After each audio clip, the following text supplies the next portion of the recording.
All right, I think we are live. So welcome everyone to another Matt Maran Motoring live stream here on the Matt Maran Motoring YouTube channel. Hope you're all having a great weekend here. Thanks so much for stopping by and hanging out. So like all the other usual live streams, we're going to go for about 2 hours or so. I'll give priority answering, then it does a super chat or a super thanks, as well as anyone who's a member there with the green usernames. They always get that priority answering. If you'd also like that priority answering, there's always join buttons around the channel here. I'll also mention that I didn't get a ton of sleep last night, so if I'm a little less energetic than usual, that's the reason why. It's not like I'm not excited. It's just that I'm a little bit more exhausted than usual here. So bear with me. But we'll try and go for the full 2 hours here and still have a great time. But anyway, so I see we have Harsha here, Brian, Anthony, Doug, Kevin, Grand Admiral Thrawn, Danny, and Adam, Scott, Cars. Thanks so much for stopping by, everyone. So I see Harsh has got the first comment of the night here. He says, hang on to whatever you have for probably the next 4 years. However, I have a feeling this won't put a dent in the insane auto loan crisis that most people are facing due to not knowing finances. People will still buy overpriced trucks and SUVs. I think that's certainly true. Obviously, yeah, if you haven't heard, yeah, auto delinquencies are certainly up. Harsha is correct. Record high for, I don't know if forever, but record high for a long time. Repos and all that kind of stuff. And obviously that's just going to get worse here as time goes on. But yeah, I agree with what you're saying as far as holding on to whatever for the next 4 years. I've had multiple conversations with family members, friends, all that kind of stuff here in the past week saying, if you are not 100% confident that your car is something you want to keep for the next 4 years, you need to buy something before Wednesday.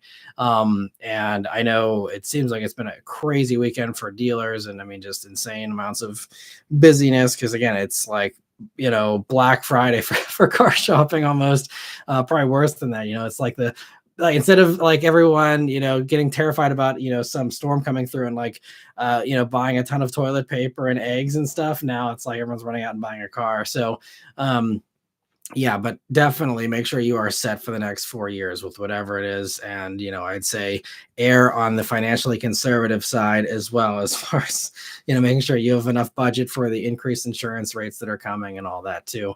But yeah, anyway, I see Great Admiral Thrawn. Thank you so much for gifting 5 memberships right off the bat. I really appreciate the generosity here. Happy to see some familiar faces there, and I think 1 or 2 new ones as well, able to get those memberships. So thanks so much. I really appreciate it, Grand.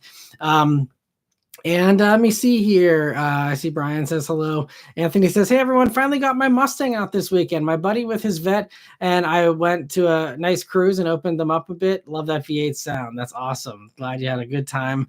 Yeah, especially yesterday. There's a bunch of people out in their cool cars because yesterday was like low 70s here. Super nice and a great day for a drive. So glad you're able to get out and enjoy it. And I see Kevin says hello as well. And Grant says, good evening, everyone. My cool car spots for the week are a second-gen Pathfinder, a Mazda RX-8, and an AMG C63 Cabriolet. Very nice. Awesome spots. Yeah, I feel like I didn't see anything too notable. I know Beth about a week or 2 ago, actually, I just remembered she saw the Oscar Mayer Wienermobile, which was a fun spot. But other than that, yeah, I don't think there's nothing I can recall that stood out to me here this week, which is surprising because I actually was on the road. I went to almost Philly and back for the day on Thursday. So I was on the road about 9 hours or so, and didn't see anything notable. Honestly, it was like the most undramatic trip. I actually was even running my dash cam in hopes that I would, over 9 hours of highway driving, that I would get some decent footage to compile another one of my stuff I saw last month videos that I know some of you, maybe 3 or 4 of you maybe miss that I used to do a long time ago. But I actually had no, like, I had there was one 18-wheeler that had been rolled over that was on the side of the road. That was the only notable thing. And I was like, well, that's that, I have like 15 seconds worth of footage, so I'm not going to bother posting that. But it was like the most uneventful long highway drive I've ever had. I think it was nice. It was a beautiful day for a drive on Thursday. I was cruising actually in a Ford Explorer ST. I have as a press car here this week with Blue Cruise, which is actually a little disappointing from my last recollection of it. You'll hear about that in the review, but it had massaging seats. I was listening to a good audiobook and just happy as a clam. So that was a really nice day for a drive, but no interesting spots, unfortunately. And let me see, thanks so much for being a member for 34 months now. Happy to see you too in the house here. He says, I know you're wondering when the next album is. Peter is still cooking because he's on his ish, waiting on these new beats to come. Are you ready for it? Kendrick had his moment. Now it's Peter's ish. I appreciate it. Yeah, looking forward to hearing the new raps. It's funny. There was a joke too. I can't remember. We're watching a TV show and someone was like saying, oh, like you got to let him out of the basement. And Beth was like, man, it's like Two's writing the script for this show.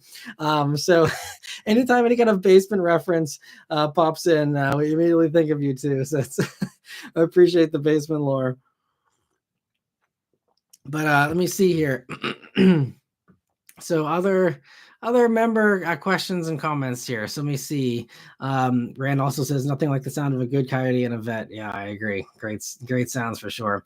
And Danny says, hello, my spots of the week in Jersey this week were a gold second gen Acura Legend LS sedan with a spoiler and a 2009 Volvo S80 V8. Nice.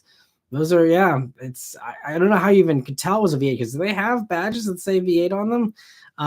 That's another car I completely forgot about existing. So you and I don't know how you find these real gems. It's really impressive, Danny, but kudos to you. See, Scott says he saw a red Lamborghini SUV tonight. Nice. Car says, hi, everyone. My spots of the week began with the 1940 Club Coupe, again, that we chatted about, and one or two classic Acuras, a Subaru Outback 3.6R, and a Chevy Tracker. Nice. That's yeah, I haven't seen a Tracker in a long time. That's a fun one. So awesome. And yeah, that blue, he sent me a picture of it, the blue 1950 Ford Coupe. Beautiful, beautiful car. EK Benny, thanks for saying hi. And let me see. Luke says, interesting spots on the Ohio Turnpike today. 2 Teslas with F. Elon stickers within a few miles of each other and a mid-2000s Audi A3 hatchback, the luxury Golf that once was. Yep, I know. And I mean, they still do make the A3, just not as a hatchback, unfortunately. But yeah, sedan, I'm still happy they keep that around at least as kind of a, Golf alternative. Obviously, since we don't have that here. But yeah, it's funny with all the creative Tesla modifications that people are doing out there with taking off badges and putting stickers on it, even if they don't mean the things that the stickers say, just to try and stop people from vandalizing their cars, which I never condone vandalizing stuff. I mean, I'm right there with the people that, don't enjoy supporting Elon Musk right now, but, I feel like that's something that's a little unfair to, be attacking people's cars, because a lot of people don't realize, like, what if you're underwater on your Tesla, which is very easy these days and very common because of how much they've plummeted in value. Some people can't afford to take that financial hit. And, and I would also argue that, if you're not spending money on servicing, and you're not supercharging, you already spent the money on the Tesla. Like, you're not continuing to fund Elon, really, again, aside from maybe buying, I don't know, brake pads or whatever random thing you got to buy, but so I never condone vandalizing anyone's cars, regardless of how terrible it is, unless that person is attacking you or something. But otherwise, it's sad to see the vandalizing, in my opinion. But I see Danny says, don't think I'll ever get off YouTube's S list for a long time. I don't know why the algorithm is not kind with gifting you a membership there. I apologize, Danny, and wish I had some control over that. And let me see. So Luke says, I was very pleased with my Maverick on my trip home from Philly suburbs. That's awesome, Luke. I'm so glad you were able to get it, especially before next week. And I'm glad you're enjoying it so far. And I'll be featuring it tomorrow for Member Car of the Week here. Luke's brand new Maverick he was able to pick up here this past week. And yeah, glad you're enjoying it there. And chat says, meanwhile, I was trying to go to work and a cement truck was overturned in the busiest intersection. Man, that sucks. Sorry to hear.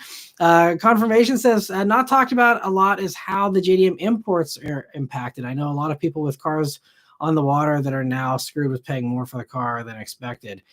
Yeah, I mean, and it's any import, not even just JDM stuff. And actually, it's funny you mentioned that. I have a personal friend that said that their friend had an order for one of the new Forester hybrids, and they don't think it's going to cross over in time, and they're like panicking because they're in a hurry. They need a car. They thought it was going to line up timing wise with the order for the Forester, and now they don't know what they're going to do. And I know even like Ferrari is telling people that if your car clears, customs before, or the second, before things go into effect on the third, the pricing is set and will not change. But for anything after that, like, it's getting tacked on, and they're passing that on to the customer. I think at least partially. I think Ferrari said they're splitting it with customers to start, because Ferrari, can afford to do that, but also the buyers can afford to pay extra, either way, even though that's a large chunk of money when you're talking about, even 12.5% of, $400,000-$500,000 car. But again, they spend 12.5%, just getting started on the options list with these things. So, I think it's not something they need to worry about. But yeah, I mean, every car that's being imported, and like I said in the weekly update, this means the death of the affordable sports car, because all of them come from Japan with hardly any American parts. And that's why people like them. A lot of people love the JDM stuff because it's all JDM through and through. And, so that's going to get those hit the hardest. And it's not going to be good. Another thing that I actually didn't mention in the weekly update when I talked about tariffs here on Friday, and this is something I actually wasn't even aware of and didn't even think of this implication. We're not going to figure out all the domino effects until this stuff's been in effect for a while, I think. But one thing that another automotive journalist colleague pointed out the other day was that apparently, like, car companies are also worried not only about the tariffs, but about their hierarchy of cars. And if, for example, one of their cars is built in the States or has a lower tariff rate than something else, if, for example, I don't know what brands he was talking about, or I have no specifics. I'm just literally pulling this out of thin air. But say, for example, you have Toyota, building Grand Highlanders, for example, in America. But then say, RAV4 is built in Canada, or we're talking about, 4Runner or some other vehicle, or, we can even say like Land Cruiser versus 4Runner. I think they're both built in Japan, but just for the sake of argument, say, Land Cruiser is supposed to be higher than 4Runner. If one of them, has lower tariffs, let's say the higher one has, is built in America, has lower tariffs, therefore that price actually gets lower potentially than the one that, is getting tariffed. But that company won't want those to be swapped. They want to keep the ladder and the structure of their lineup the same way. So that means that stuff that even isn't going to get hit with a tariff will have its price raised by a tariff level to maintain that hierarchy. And it might not be an exact same, bracket, but they're going to want to make sure, okay, we have a, $4,000 gap between this car and this car. We don't want to step on those toes or, cannibalize our sales of the other one because people are going for, this other thing for the same price. So everything's getting a price increase just to maintain the hierarchy. And, you would like to think that maybe they'll distribute some of those extra profits from those higher ones into the lower ones, or try and do something to negate that whole thing a little bit, which might happen a little. I don't know. We'll see how everyone plays this. Of course, there's going to be opportunists that also try and price gouge. I know there's dealers that are already, price gouging. There's a dealer that was even advertising a pre-tariff discount. And it was like, you get to pay MSRP this week because next week we're tacking on extra money on cars that are already landed in the States that should not have a tariff. Anything that's already cleared customs before April 3rd should not have a tariff on it. But of course, the demand's going to go up on that stuff. And so it's going to be, again, it's COVID buying all over again with cars. And it's going to be dealers squeezing every penny they can and saying, sorry, tariff, the same way we saw record profits on many corporations during COVID, saying, sorry, COVID supply chain. And there was some of that, but not nearly to the bad extent that we saw. And, and people just capitalized on that, and we're going to see that again. And but I didn't realize the hierarchy thing with cars. I hadn't thought about that component. So that means that you might say, oh, well, this car is going to not change. Like I was talking in the weekly update, Mustang has 80% American parts content, built in Michigan. Mustang might not go up very much, and there's not much of a hierarchy to worry about with Mustang because it's kind of on its own. But it might just be this thing where they're trying to again, say, well, Mustang can't get too expensive, or maybe it can't be too much more than Mach-E, or less than Mach-E. I don't know how, I'm just saying, like, there's those types of things that may end up happening where I might be expecting, like, oh, well, that car is not going to get, a price increase as badly. And then it still gets hit with, 25% or something. And it's like, what the heck? It's built here and all this stuff. But it's, again, about that hierarchy. So beware of that. I don't think anything is safe now as far as cars go. I think everything is going to have a big increase regardless of where it's built, just because of that, very fact. So just beware of that. If you think you're buying something maybe down the road that's not going to get hit too bad because it's built in America, I'd reconsider that. Again, no guarantees. We don't know what's guaranteed. Maybe this whole thing will be a moot conversation next week and things go out the window again. But, I'm inclined to take him at his word when he says what he's going to do. And he says, I am not changing. I'm going to believe him, at least partially, instead of being surprised by some whiplash, when it actually happens.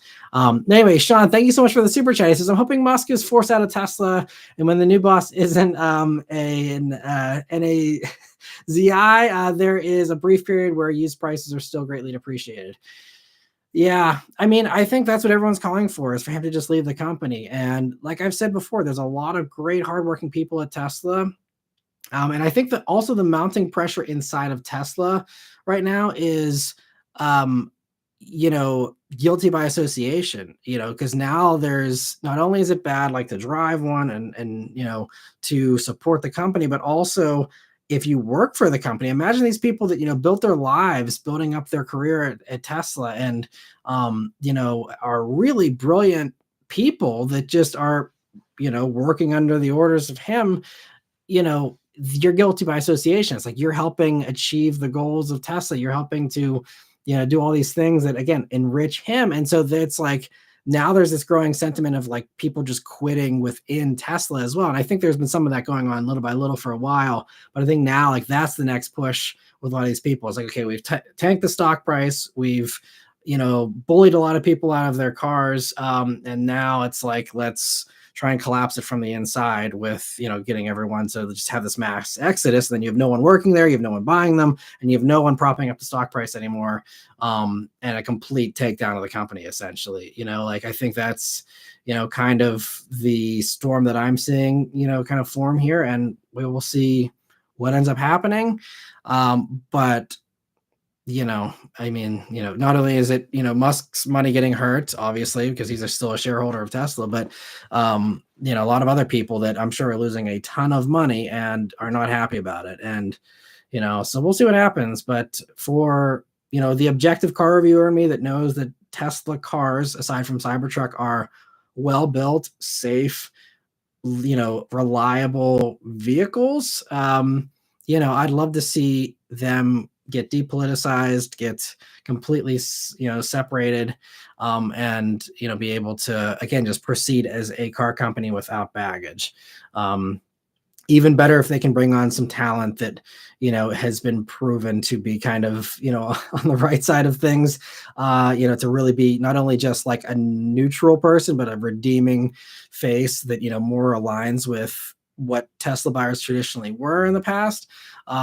So we'll see. But yeah, I'm telling you what, guys, the amount of wild car news here, in the past year or so, it's just, man, again, it's a wild time to be covering car news and being in this segment. Obviously, again, every other part of the country has their own crazy, dumpster fires to deal with, but it's definitely crazy, covering the car stuff here. I see confirmation. Thank you for a super chat as well. He says, I don't want to get too political, and I'm also apologizing up front for the political stuff, but I know this is on a lot of people's minds, and this is what everyone's talking about, I think. So apologies if this isn't, we'll definitely get to all the other questions and, try not to go into the weeds too much here.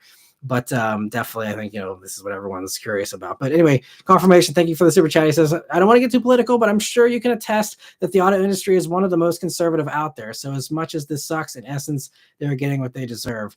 Yeah, I mean, it's funny. I hear like opposing viewpoints on that from, depending on, where you live, what your idea of car enthusiasm is like. I see people, that again, there's no room for EVs at all, and it's been that way for years. You can't be an enthusiast if you like EVs. You can't be an enthusiast if you like this, that, or the other. I mean, people that say, "Oh, well, you're not a real enthusiast if you like Miatas," or there's always dumb prejudices that have happened, or people trying to gatekeep what is a enthusiast and what isn't, and all that kind of dumb stuff. But you know, just what I know about the companies that I have personally worked with and the executives that I have, talked to. I mean, it's not like I'm best friends with any of these people or anything, but, I think that a lot of these companies, some of them just don't care what the rules are. They just want to have clear rules because, again, this is all long-term stuff. They just want to know stability and they want to know what they can count on. And it doesn't matter what it is. You can tell them, again, 100% EVs by 2035, and they will do their damnedest to get there. Or, you can tell them, all bets are off, do whatever you want to do, free for all, and then they'll be free to do whatever they want to do. But like, you can't keep whiplashing them back and forth with that stuff. And so it's, I think there's some of that, but I will also say again, I know a lot of people, and maybe it's because I know a lot of PR people and they are, typically less conservative, at least in the car world from my experience. But, I know a lot of people in car companies that are also very upset about, what's going on. Some say it, publicly, others, it's in conversations where, it comes up, in person and stuff like that. But, it just depends on where you live. I think, especially a lot of these places you go to car meets, and yeah, a lot of it is just, a MAGA rally. And then there's other times where you've, especially closer to cities and stuff where it's not like that. So it is very much, I think, geographical as far as how you perceive what car culture is. But yeah, I mean, I saw it on here, in the weekly updates all last year, people saying, they're voting to save cars. And like I said in the weekly update, you got your, return tour of Hemis for 4 years, and you're going to be paying 25% more for them. But, I guess for some people that's worth it, but I don't think these people anticipated, even though Trump said he was going to do this, they weren't anticipating, all these other enthusiast vehicles going away, us losing every Japanese fun import, which, I still think is very likely, and losing a lot of other stuff and just not having as many choices. I don't think anyone, wants to have less choices. And so, that's really, I think the shame is that, it's they're trying to craft these things so that we go back to 1960s, and the 1960s were great, but guess what? You had the big three, and you had Volkswagen selling Beetles, and a few smaller little niche things that sold, tiny numbers of vehicles, but nothing, that was decent. Like AMC was like the big crazy, like, outcast with Ramblers and stuff. But other than that, I mean, it was like, I hope you like Ford or, Stellantis stuff or, GM stuff, because those are the ideal days they're trying to get back to, because a lot of these companies are just going to realize like it doesn't make sense. We don't need to sell stuff in the States. Like I said earlier, Mitsubishi's struggling. You think they're going to be able to weather this? I don't think so. I could be wrong. Do you think Mini's going to stick around? No, like they're not. They sell, what do they sell? 20,000 cars here a year or something. Like, there's, all these, any company that's struggling or any company that has zero things made in the States, I would not bank on them sticking around. Again, we'll wait and see. I don't want to, get too, in the weeds about this, but I just really don't think it's going to work out the way that some of those voters were hoping it would. But anyway, Jordan, thank you for a super chat as always. Says, hey Matt, storm looming over Tesla. Perfect time for GM to release the Bolt. Ford to release the Focus EV. I mean, Bolt is supposed to come soon. That's why they stopped Malibu production last year and they also, stopped production of Cadillac XT4 unexpectedly because they wanted to fast track Bolt. And I think that's still the plan. And you're right. I mean, again, everyone that's selling an EV that isn't a Tesla right now is just, doing great. I mean, even our Mach-E, I see this in our Mach-E resale value.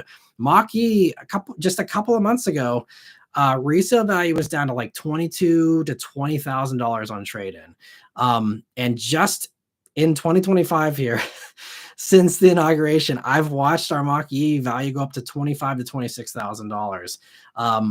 I mean, and to be going up $1,000 a month in value on a vehicle that apparently no one wanted last year, and there's all these crazy deals on them, and now like there's dealers that are saying they can't keep Mach-E's in stock because everyone's jumping out of their Model Y, and it makes sense because the Mach-E is kind of a reverse engineered Model Y in a lot of ways, and and again, when you're throwing these huge incentives and stuff on them, and you got the tax credits still in play and everything, it's really enticing. So yes, perfect time for Bolt. Obviously, they're kind of missing the boat a little bit here because I think anyone who's dumped their Tesla or is going to dump their Tesla probably already has. You'll still get a few stragglers, I'm sure that'll eventually maybe cave or whatever, or maybe once they get out of being underwater on it, they'll get rid of it. But I think that it's the stuff that was out there that already had incentives that was a little stale, Ioniq 5, Ioniq 6, all these things are the prime cars that I think really took off as a result of that. And I think it's might be missing. Obviously, there's still going to be a gap there. It just comes down to, again, are people going to actually buy new cars, from April 3rd on? But if they do, I think Bolt is obviously going to be in a great position, most likely once that does arrive. Focus EV, we will see about Ford. They said in California they got some skunk works working on some affordable $25,000 EV. I don't know what the status is on that. And, they're shifting around their EV plans and stuff to try and, play the next 4 years the best they can. So we'll see. But, I'd love to see both for sure. And let me see. I see Sean also replying to confirmation before we move on here. He says, it must be hard being a conservative buying a car in America. Do I buy the American car built at least partially in Mexico, or an Asian car built in a southern state by non-union workers?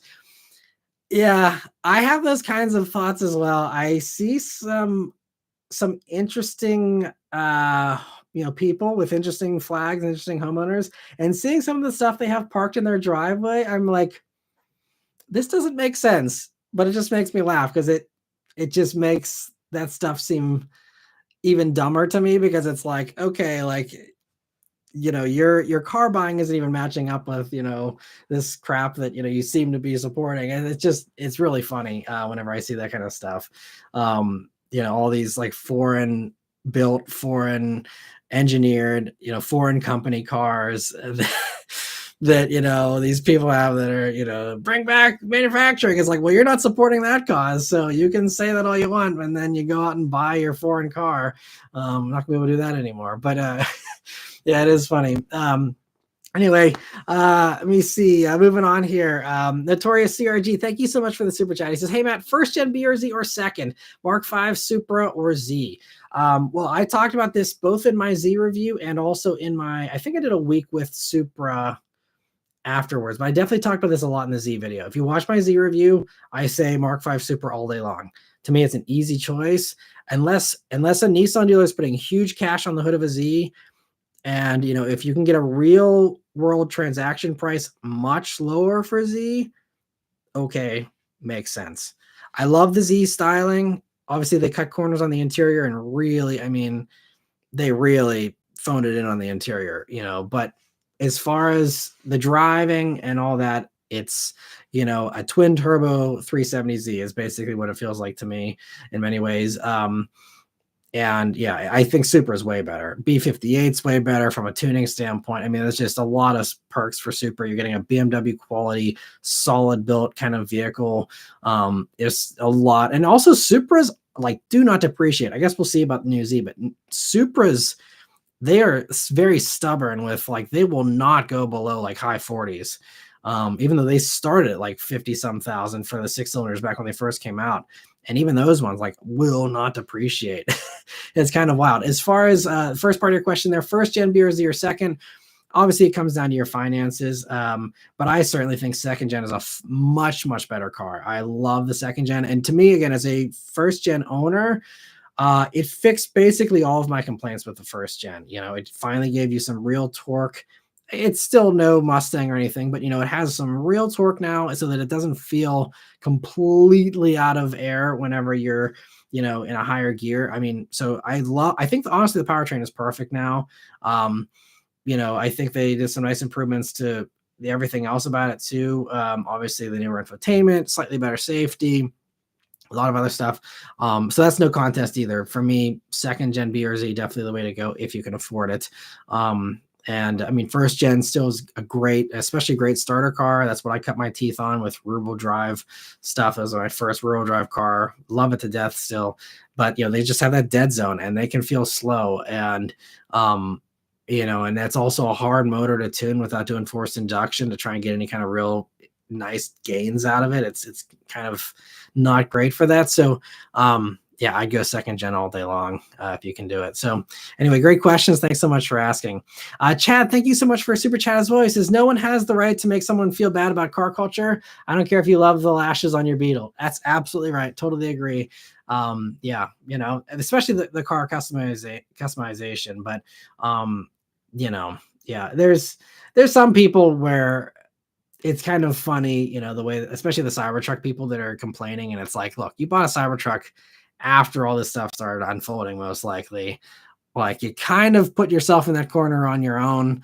But aside from not having sympathy for Cybertruck owners, everything else, I'm I'm right there with you for sure. And even with Cybertrucks, I would never condone any kind of harassment or anything like that, because again, you don't know that person's situation, and unless they're harassing you, it's just one of those things. Live and let live. That's my motto. But anyway, let me see. So getting back to other member questions, but thanks so much everyone for the super chats, and happy to always answer those too. But let me see here. So where were we?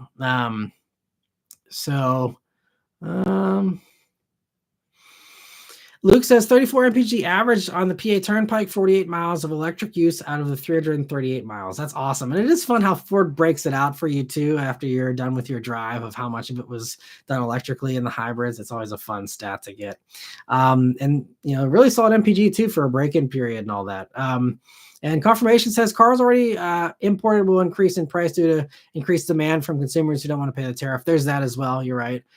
For sure. That's another component. And again, like I said, dealers just being opportunistic.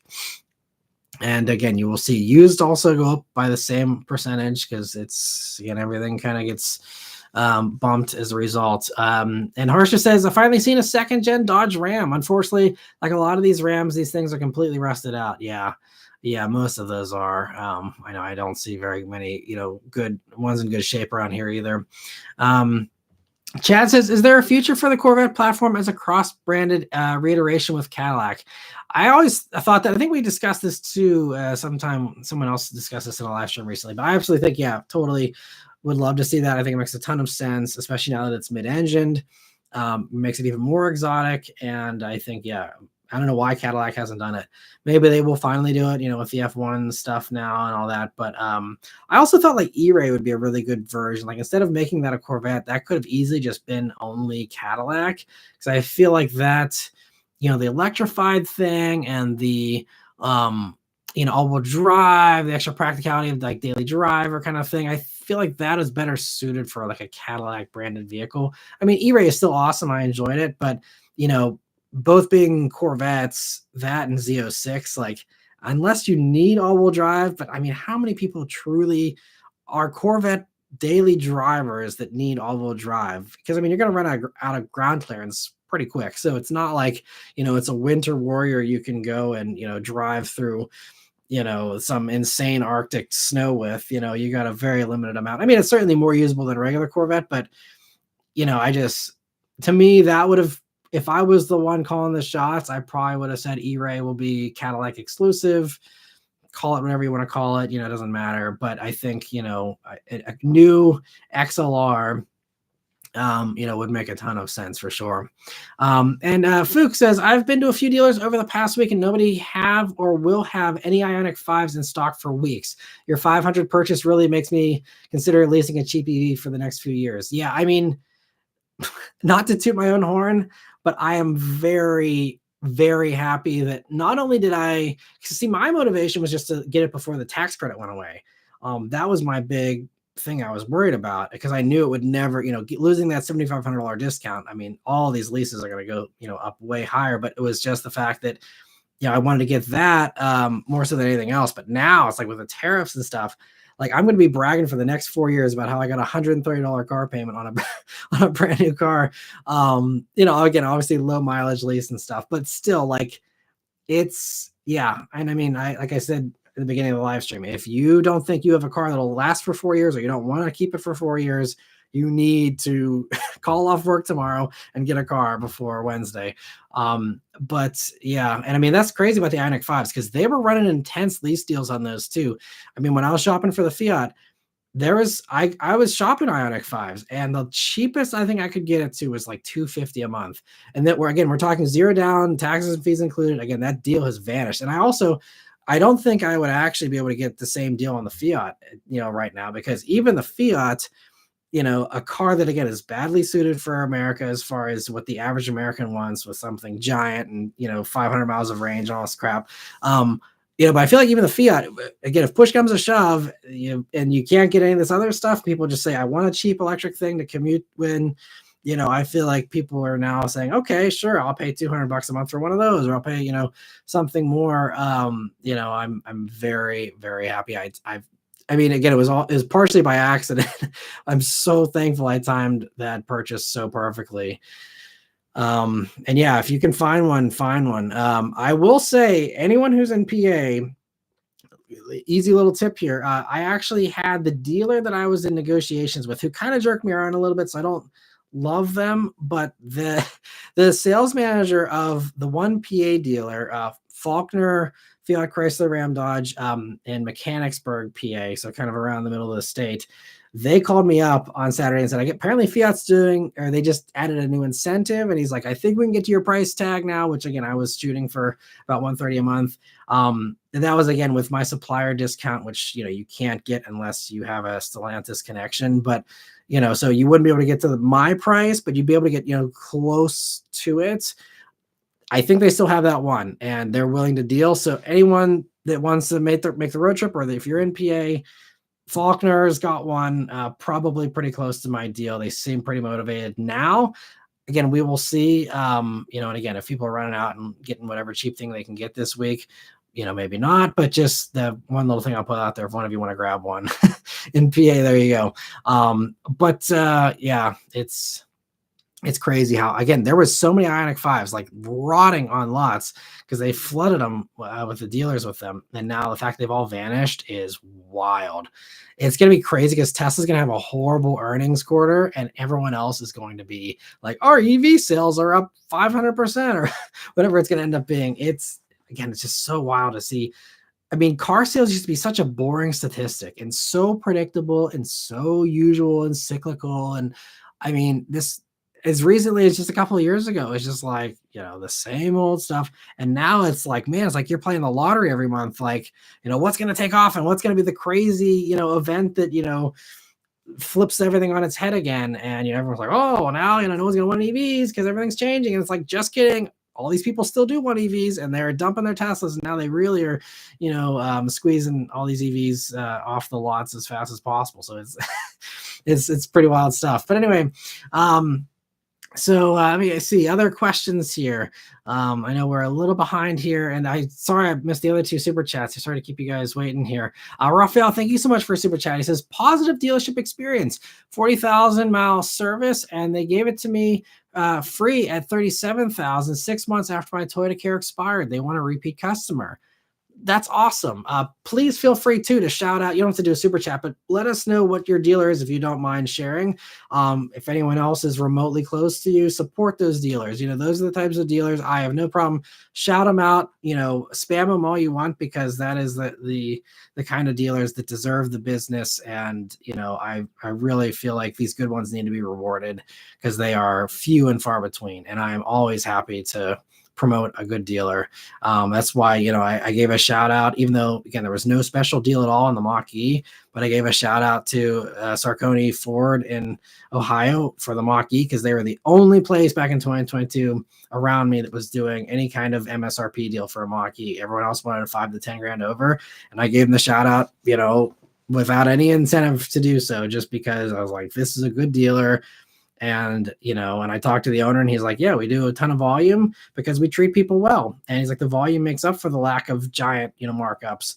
And Ford loves it better too. So it's a win-win for them. And I wish other dealers saw it that way. But so yeah, definitely. He says it's Toyota of Bedford, Cleveland area, Ohio. All right, Toyota of Bedford. If you live near Cleveland, hit them up, dump your other dealer if they're jerking you around, because Toyota of Bedford sounds like a great one. So thanks for sharing that, Raphael. I'm glad you had a great experience. That's awesome. Notorious CRG, thank you so much for a super chat as well. He says, in my honest opinion, tariffs are a mistake. Too much short-term pain for the industry, both new and used markets. When are you getting the Corvette 01 press car, XLR? Yeah, so I don't know. I don't even know when the media drive for ZR1 is. I feel like it's got to be sometime fairly soon. Because I think they're gonna start building them soon. I'm not totally sure, but I have no clue about that. Press cars for me, especially from GM, sometimes they're kind of quick. But other times, especially Corvettes, I'm often like 6 months behind on that. So we'll see. And I don't know if I'll get invited to the media drive. If invites haven't gone out yet, it's possible I could be invited. I was invited on the original C8 launch. So I did go on C8 launch. It was the second to last media drive I did before everything shut down with COVID. Fantastic media drive too. But, so I was on C8 and then didn't get an invite for Z06 or E-Ray. And so we'll see about 01. But I have been getting a lot of GM invites recently, so keep my fingers crossed for that one, but we'll have to see. Yeah, I agree with you about the tariffs too. Yeah, and it's debatable if there's even going to be any kind of long-term, perks to it. And yeah, so we'll see what happens, but I'm fully resigned to letting, like I said, I think in a past live stream, letting the car crash and, taking my hands off the wheel and, saying, all right, you guys want to do it your way, do it your way. See how it goes, and I'd love to be wrong. I hope everything goes as well as some people think it will. But I think that we need the car crash to, kind of drive the point home. Let people try their ideas. And, if it's painfully obvious these ideas are not good ideas, eventually, people need to learn that lesson the hard way. So I think we got to learn the lesson the hard way. But Luke, thank you for another super chat. He says, I've never driven a hybrid before my Maverick. I don't understand the weird brake pedal I hear about on other hybrids. I thought the brakes felt normal. That's great. Well, I hope they've done some better tuning, because I actually complained in my Ford Escape hybrid review a while back, a couple of years ago. The brakes were a little wonky in that too. And even the Mach-E still doesn't have the best blended brakes, because the problem with hybrids is that they're blending regen with friction braking. There are two different kinds of like braking mechanisms happening there. So it relies on regen as much as it possibly can, but regen brakes can't bring you all the way to a full stop. And they can't do the emergency intense braking as well either. So it does the lighter braking, and then once you got to clamp down hard, or for those last few, miles per hour, that's where you get those friction brakes. And it's a handoff, and it's a switchover, and it's just that's something that is a challenge for some companies to engineer in well. And Ford, unfortunately, in my experience, has been one of those companies that struggled with that. Unfortunately, I've never reviewed any kind of hybrid Maverick myself to try it for myself, but again, maybe that's something they even improve for 25. I don't know. Again, hoping to review a Maverick here this year to try out, the hybrid, especially with all-wheel drive, because that's the big new addition that I think a lot of people are excited about. So that's something I definitely want to try, but I'm glad that yours feel good. I'm really happy to hear that. That's really encouraging. That I think hopefully Ford is getting better at their blending. And it's not just Ford. I mean, like I complained about this. Nissan had this problem with the Aria in my experience. Mercedes had this problem with even the EQS SUV. It was $100 and some $1,000, EV. I mean, even that, like it was very unpredictable with the braking.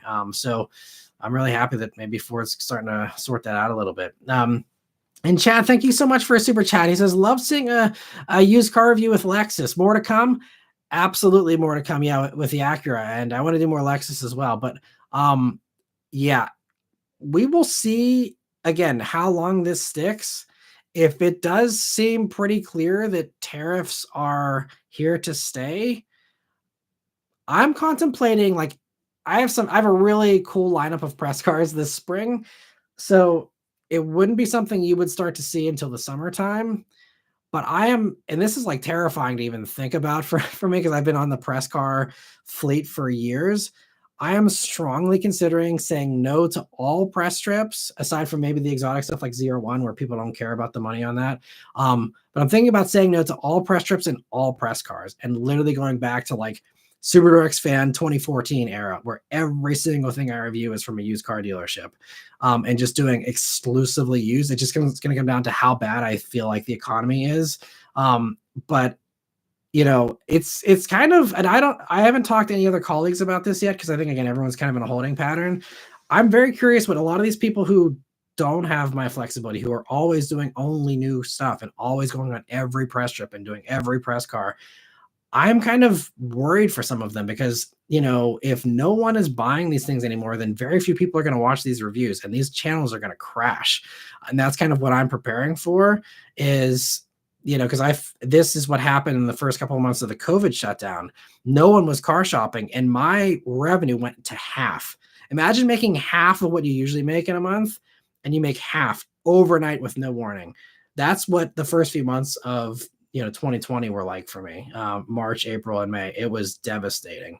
And so I don't want to be, caught off guard again. And that's why if I need to tell everyone, like, sorry, but like, I don't want any free cars from you. I don't want any free trips from you. I don't want anything. I'm literally going to go and do $10,000 used cars, for the foreseeable future. But I am highly considering doing that because I think I'm going to be one of the only people in this position to easily pivot to the used stuff with all the connections I have. There's a few others, Joe Rady does, a lot of dealership stuff. Car Confections does as well. They can all easily pivot over to the used lot instead of the new lots that they, are off and on. But aside from a few of us, I mean, a lot of these other people, I don't know. I mean, it's not hard to get, the dealerships to let you drive stuff, especially if you have a large following, but it might be a transition period for some people versus some of the others like myself. I'm going to set myself up to hit the ground running here and try to, smooth that over as best I can.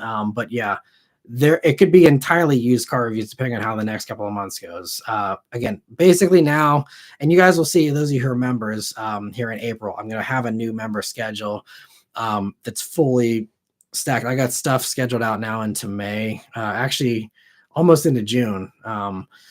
I do have stuff into June. So it's going to get back to mostly business as normal as far as cars you can expect. It's going to be, some sporty fun, but all new car stuff for the most part. I'll probably have a few used sprinkled in, but all new stuff here until middle of June at least.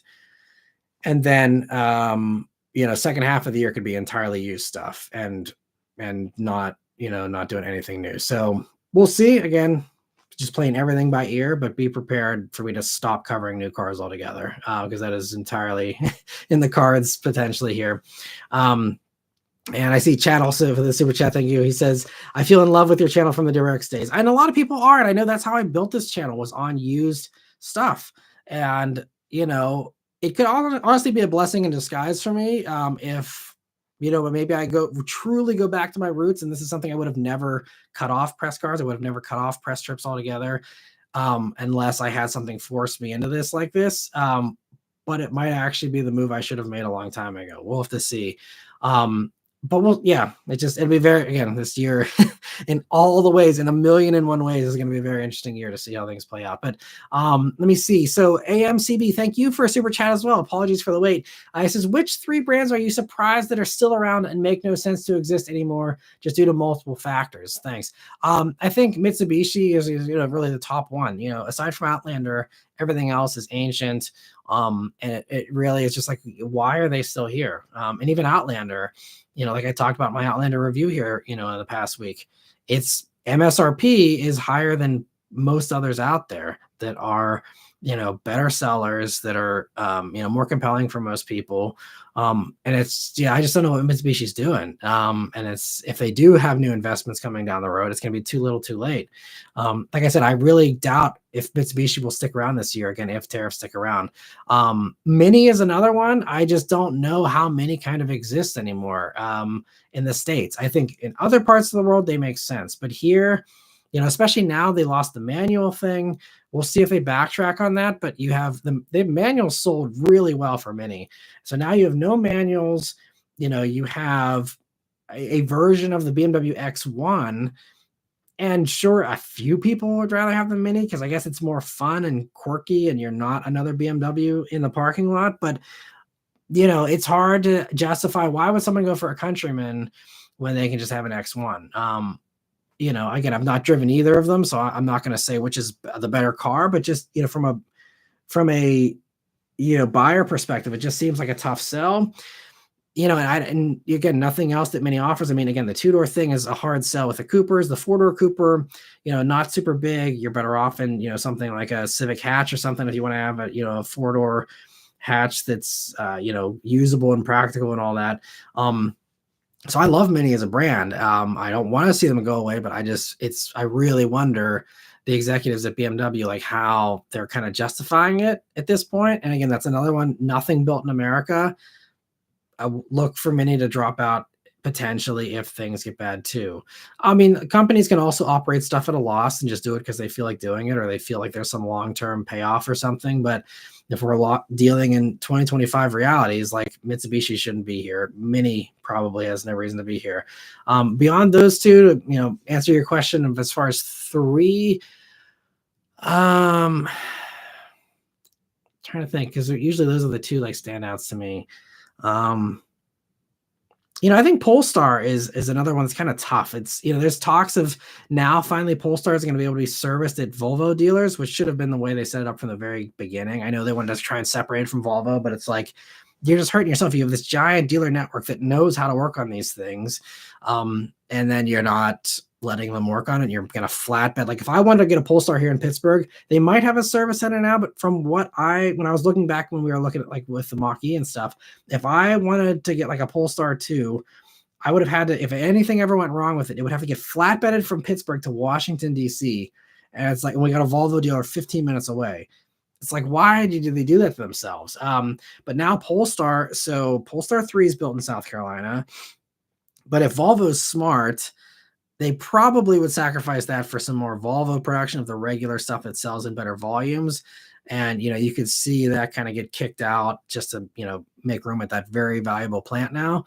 Polestar 2, I believe, is actually still built in China, which I don't know how that's even working, because that should not, any Chinese built EVs should not be able to come over here without the 100% tariff that, was enacted in the Biden administration. So I don't know how they're doing Polestar 2. I haven't fully researched that, but, and all they have, I know there's more stuff coming, but again, right now they have 2 and they have 3 and that's it. And, the 2 maybe sells better this month because of, again, people forsaking their Model 3s. But aside from that, like Polestar 2 is kind of a tough sell these days, in my opinion. It's a nice vehicle from what I've seen. Haven't reviewed that one either, but I kind of wonder about Polestar, like how long is it going to take before they get folded into Volvo and become again Volvo's like performance, edgier kind of division, like it has been for a while, before the split. So I think those are probably the 3. I could see very easily Polestar getting folded in here, especially if we have a consolidation here this year and over the next couple of years, and all these struggles. So yeah, but great question. Thanks so much for asking. And a Notorious CRG, thank you for a super chat again. He says, can't wait for your 0-1 acceleration reaction. Yeah, that'll be a wild one for sure. And yeah, and that's the kind of car, that's the other component, I think the Aston Martin review, I really appreciate those of you who supported that. That was kind of an interesting surprise for me, because I thought that was going to completely bomb. And I mean, it's not like it's blowing up or anything, but it's performing better than an average review for me has recently. And that tells me that also, if I'm trying to play these tariff things, it's going to get back to, again, people that are watching car reviews are either going to be shopping for like cheap used stuff, or they're going to be the enthusiasts, the dreamers that just want to see the fun dream cars. And so I feel like that's going to be the other direction I'm going to go, because I know Aston Martin, again, they are still going to send me press cars. So, that might be one of the exceptions, them and a few others, where it's like, okay, I'm going to do this. Like I actually had someone just offer me a Ferrari Roma after seeing the Vantage review. And that's another one I'm probably going to review it, partially because I selfishly just want to drive a Roma because I haven't driven one. But, also just getting this polarization of viewership of shoppers are going to be shopping for used. People that want to dream are going to want to say, well, shoot, I'm going to watch the crazy exotic stuff that, some of these channels do, instead of, watching a review on a Mitsubishi Outlander or something, So it's like those polar opposites, and the two extremes seem to me to be the smarter way to do content going forward. So I think ZR1 absolutely will be, one of the things I'm looking forward to the most this year. And all that exotic stuff where those buyers are unaffected by tariffs, really, appealing to that, very small demographic, but also the dreamers that just like watching that stuff like I do. And then otherwise, as far as car shopping advice, just do the used stuff. So it'd be kind of funny. I'll be doing $10,000 cars one day and $300,000 cars the other day. But I think that's, kind of the other, thing I'm thinking about covering as well. But, anyway, yeah, so looking forward to ZR1. Zachary, thanks so much for being a member for 13 months, and thanks for stopping by. Hope you're doing well. He says, personal brag, I got a great new job that allows me to work from home and keep miles on my car low. Also health insurance and vacation pay. Well, congrats. I'm so happy to hear you were able to, get a job upgrade. That's an awesome accomplishment, and really awesome to hear. And so, I'm happy for you. And I having health insurance and vacation pay, very nice. Those are two things I am certainly jealous of, for sure, because that's stuff YouTube doesn't give you, So it's great to hear that you're able to get that. So hope the new job treats you well. Hope you enjoy it and love it. And that's awesome. Thanks so much for sharing. And Raphael, thank you so much for a super chat. He says something more fun. What is your favorite Aston Martin? For me, it's the DB11. That's a really cool. And the thing I love about DB11 is, whenever they were doing the development testing for that, that's a brand new twin turbo V12 with the DB11. And that thing, I can't remember, I think it was actually the Andy Palmer, like the then CEO of Aston, who was like, here's one of our old test mules, or early prototypes for DB11. There was a DB11 like body and all that, like it wasn't like some kind of hacked up thing, but it was one of the earliest DB11s. And I can't remember how many, it was well over 100,000 miles. I think it actually had cracked 200,000 miles on that twin turbo V12 in its first iteration. And it's like, man, they really did a good job with that car, I think. And I haven't looked recently, but I think DB11s are pretty cheap. Really solid used exotic buy, I think, right now, because it's kind of in a lull where everyone's already dumped them to, go up to DB12, or especially now Vanquish. As Vanquish deliveries happen, you're gonna have more DB11s, flooding the market, and DBSs probably. I think DB11 is great. As far as my favorite Aston, the nostalgia in me would say the 2006 Aston Martin DBS in Casino Royale, in the color Casino Royale. That is still ultimate Aston for me, especially because you can get it with a manual with that V12. Gets me all hot and bothered. So that's still my favorite one. But I love all the other ones too. I think the other highlights for me, I actually really am happy they did manual with the newest, not brand new gen Vantage, but I think 2021 Vantage that briefly had the manual there for a little bit. I think that's really cool. One of my favorites as well. The V12 Vantages are always one of my favorites. Again, stuffing that giant motor in the smaller Vantage, just a fun idea.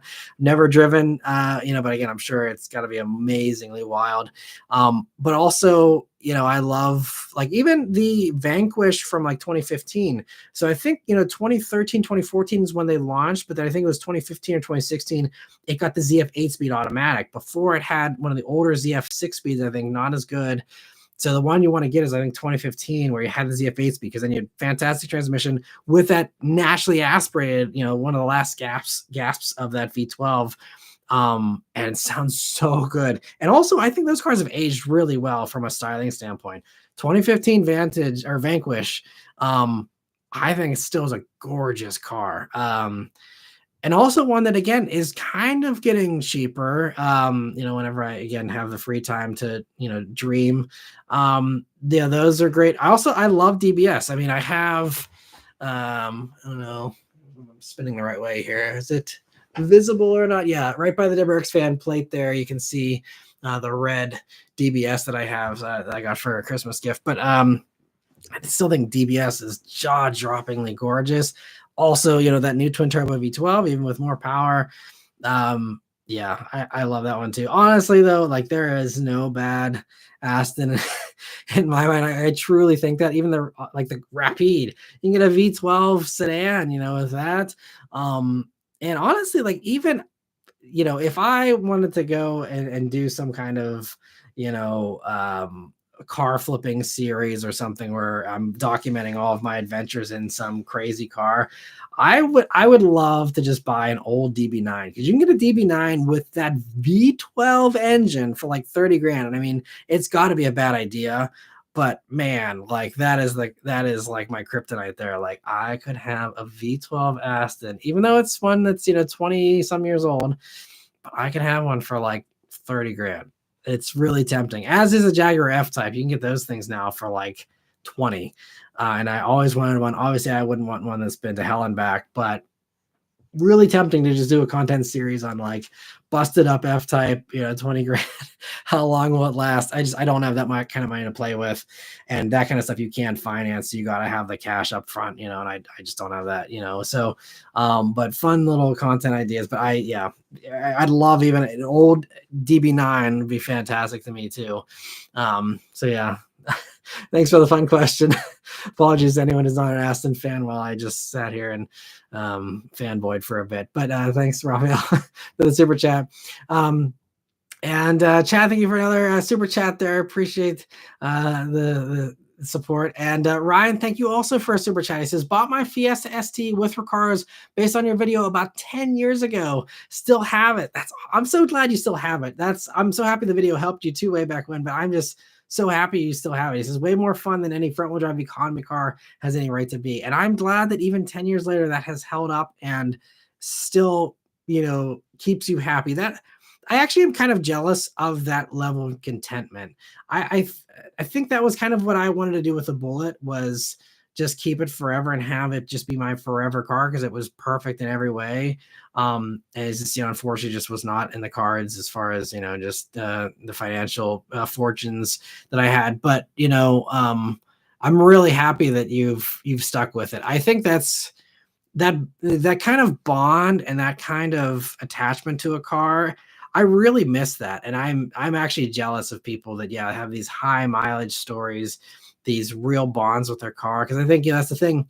Whenever I'm constantly flipping from one car to the next, they're all fun cars, but you don't have that bond. And I mean, it might be a weird analogy, but it's kind of like constant one night stands or something versus having like a solid long-term relationship.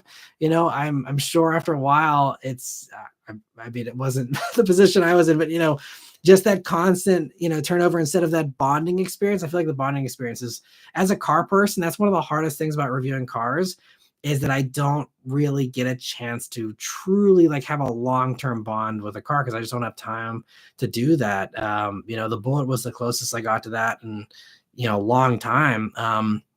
Because again, I was flipping through the Mustangs, and all that. So it was it's just one of those things that I'm jealous of car people that can have bonds with their cars, really.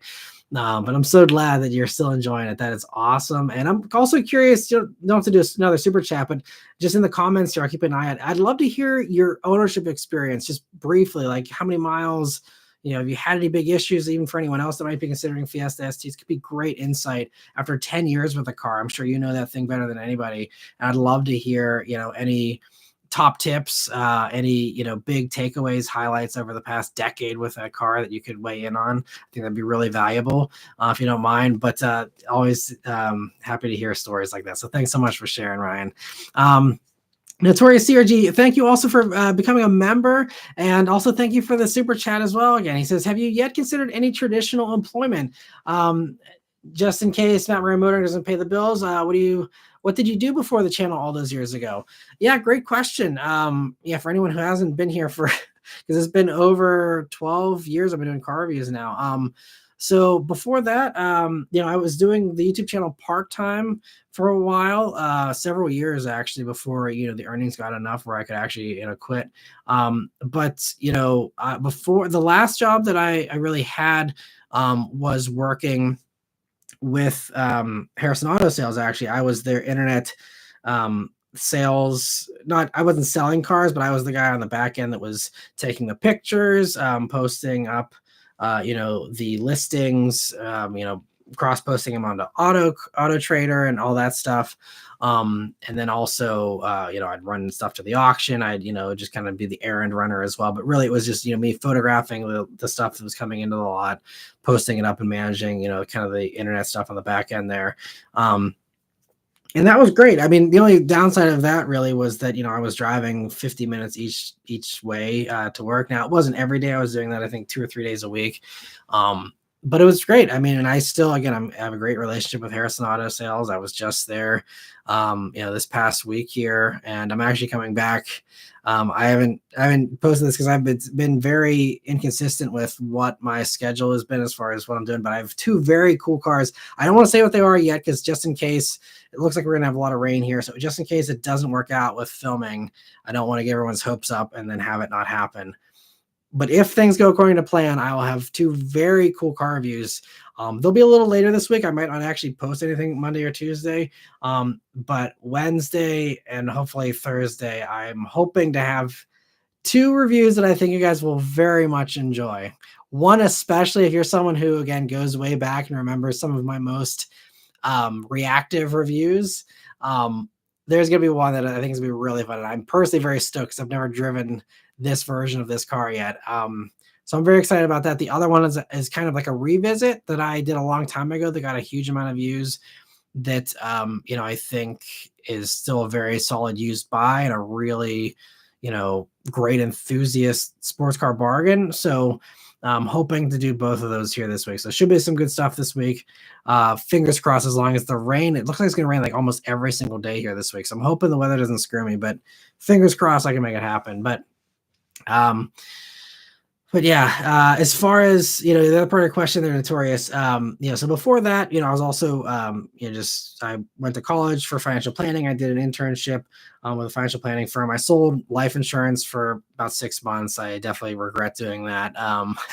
That was not, especially the company I was working for was not a highbrow company, but I was out of college. I needed a job and that's just kind of where I ended up falling into. But, so it's just kind of odd stuff. And then, my main long-term job, the longest thing I've ever worked at other than YouTube, was just as a car detailer. I worked at a BMW, Audi, Porsche dealer. And I did a video on this, I think back last winter, about my experience as a car detailer. You can check out that. If you I don't even remember what I titled the video, but if you look up like Matt Maran Motoring car detailing or something like that, hopefully it'll come up.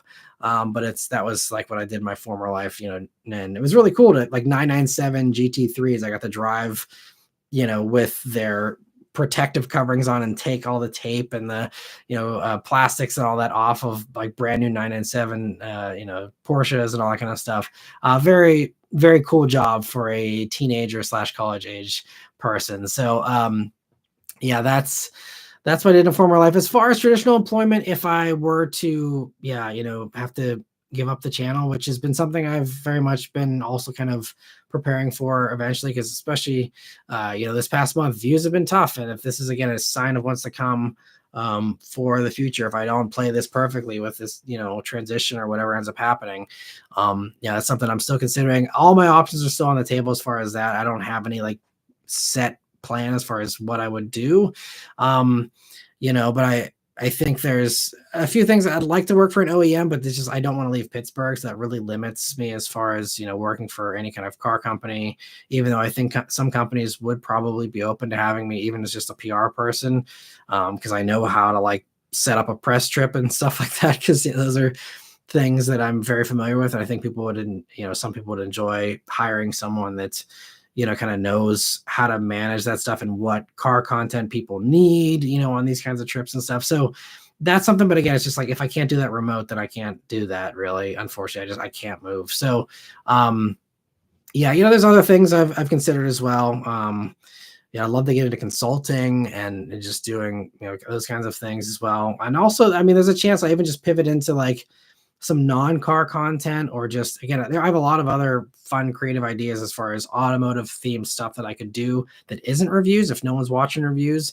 Again, I'm not thinking I'm going to go into any kind of project cars or anything, but like I've talked about doing junkyard walks and doing other various automotive themed videos. I actually have there's one idea that no one else has done yet. I'm kind of surprised no one else in the car world has done it yet.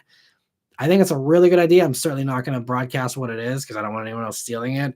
But I have potentially a very solid backup idea if I need something that isn't reviewing cars but is car related. I think I got a really solid idea of how to like keep the channel afloat. It wouldn't be reviews, and I would miss giving people that help and that guidance and that entertainment. But I think I could do very entertaining automotive content in other ways, and it's something. It's actually would be kind of exciting to try, but we'll see. So anything's on the table, and these types of things of turning lemons into lemonade is kind of bringing out the creative experimental part of me that often lays very dormant. So I'm excited to try something different if I need to, but not panicking, just going to try and ride the waves as best I can. And Kyle, thank you so much for gifting 5 memberships a few minutes ago. I really appreciate that. Thank you so much for the support, and happy to see, it looks like a lot of new faces they're able to get, and a couple of familiar ones as well, able to get those memberships. But thank you so much, Kyle, for the generosity. Thanks again for supporting the channel over 3 years, being a member, and for hanging out here in the live streams almost every single week. I really appreciate it, Kyle. So thanks so much. And let me see. Chat, thank you for another super chat. He says, love you, but Sarah and Tune and TFL are my others. Any recommended channels? There's a lot of great channels out there. It really comes down to, your personal preferences. I think everyone kind of jives with different personalities and different types of content. As far as my favorites, again, I don't have a lot of time to watch content, but when I do, it's usually aspirational stuff, and from channels that do it, in my opinion, like extremely professionally well. I love my buddies at Savage Geese. They do fantastic work. And Mark's sense of humor is very similar to my own. I love his dark sense of humor, and so dry. And I mean, he goes further than I ever would with some of this stuff, but they do, and they're also just like top-notch stuff. And I know, because I'm personally very thankful to kind of talk to them pretty frequently, and have a good relationship with them, that I know the insane amount of work that goes into their videos. And I've been saying for years, I really wish they'd get a Netflix deal. Like, they really deserve it. Like, or some kind of streaming thing that gives them a huge budget, finally pays them what they deserve to be paid for these videos that they do. And it's just they just do brilliant stuff in my opinion. I don't agree with everything they say. I've had some disagreements, but I've even talked with Jack about some of these, in person and stuff, as far as just differences, like, about GR Corolla. I still love it, and he's documented, the flaws with it. And I think he, kind of, had some real sticking points with it that I personally, am happier to gloss over than he is, for example. But they do fantastic stuff. But I mean, Haggerty does really good stuff as well. I mean, the Jason Camisa stuff, again, don't agree with everything, with them either, but really solid work. And Jason Camisa, I can also personally attest to, is a super nice guy. I was able to hang with him on the entire GT500 launch event for the Shelby back in, I think that was 2019 or 20. Yeah, because I think it was before COVID, 2019. And got to chat with him all through dinner and after dinner and stuff. And he's a super cool guy. So I'm so happy to see all the success he's had. Another one that deserves an actual proper streaming deal. But I mean, Haggerty's got more money than God anyway, so I think he's in good hands there. But I think that's another one I really enjoy watching. And also, I'm glad they've picked up Henry Catchpole, who's one of my favorite reviewers. I've always admired his reviews as well. And he, again, only does exotic stuff, really. But I mean, that man can so eloquently, I know that a lot of it is, partially scripted and stuff too, but he is a hell of a driver, and he can commentate so well while he does it. And is so just still seems very down to earth and not, I don't know. I've never met him, but just his reviews, if I had unlimited pick of whatever I wanted to do and was able to improve myself in my reviewing skills, Henry Catchpole is who I desire to become. And driving the stuff he gets to drive, doing the adventures he gets to do, and doing it as well as he does it. That's kind of still one of the like aspirational goals is getting as close to that as I possibly can, which is almost unrealistic to ever happen, but that's the goal. Chris Harris also phenomenal. I know he hasn't put out a ton of stuff recently since the whole Top Gear thing and all that, but he was another one for years. I always admired Chris Harrison. I mean, just the man is one of the best drivers. I fully believe he's one of the best drivers, at least as far as car reviewers go, easily. But I mean, I'd say, even among, race car drivers, I mean, a crazy good driver who can also commentate. Just, again, don't agree with any of these people 100%. So it's not like I endorse every single thing they've ever said in every one of their reviews, but really, really good. I also really like Matt Farah's stuff. He kind of annoyed me with some of his stuff. Like I hated his review on the Bullet. He's like, it's cheesy. And it just seemed like he was having a bad day and just like decided to crap on the Bullet. Because of it. So, again, don't love everything he does, but he does some really good stuff. I really enjoy his podcast from time to time, and really good insights, and a very, very, cool dude, it seems. Like, he had the beef with Camisa last year over the Cybertruck review, or maybe that was a year and a half ago now. But, listening to the podcast where, Matt apologized and, they really had a nice, like, making up there and all that, really was kind of impressive to me. So I really like, I mean, like you said, TFL does great stuff. Sarah and Tune does great stuff. Lots of great channels out there. I love Sophion from Redline Reviews, does excellent stuff. I'm very thankful to, again, call him a friend. It's so great every time I get to chat with him. And, he's so helpful, so non-competitive. He's always like, here's the cool stuff I'm doing. Here's the press cars I'll be getting. Make sure that you get the cool one. Like, he's the one who let me know about the Aston. He's like, I got this Aston this weekend. Send them an email and see, if they'll send it to you. And I was like, oh, I don't know. And I'm like, well, but maybe. And like, he kind of, it's not like he talked me into it, but he was like, you should ask him. And I'm like, okay, what the hell? I'll ask him. And then I did. And they're like, yeah, we'll send it, so that was entirely like, I wouldn't have even, I mean, I would have known that car because I would have seen his post about it eventually. But, he kind of gave me an early heads up before that left the fleet, like, hey, you should hop on this. And so I love Sophion to death. He's awesome. And so, it's another one that I fully endorse. He does really, really good stuff. And there's, again, it's easier for me to say the channels that I don't love versus the ones I do, because I'm so thankful to have so many great, personal connections, but also just there's so many good channels out there. And that's kind of the tough thing about this job is I can't be mad at the lower views because there's so many of my friends doing great videos as well. And obviously no one has time to watch all this stuff. And so, but there's so, you guys have so many good options for car reviews, and it's great to get so many good different opinions. I can add something that maybe Sophion doesn't cover. He says something that I don't cover, or something I don't pick up that he picks up.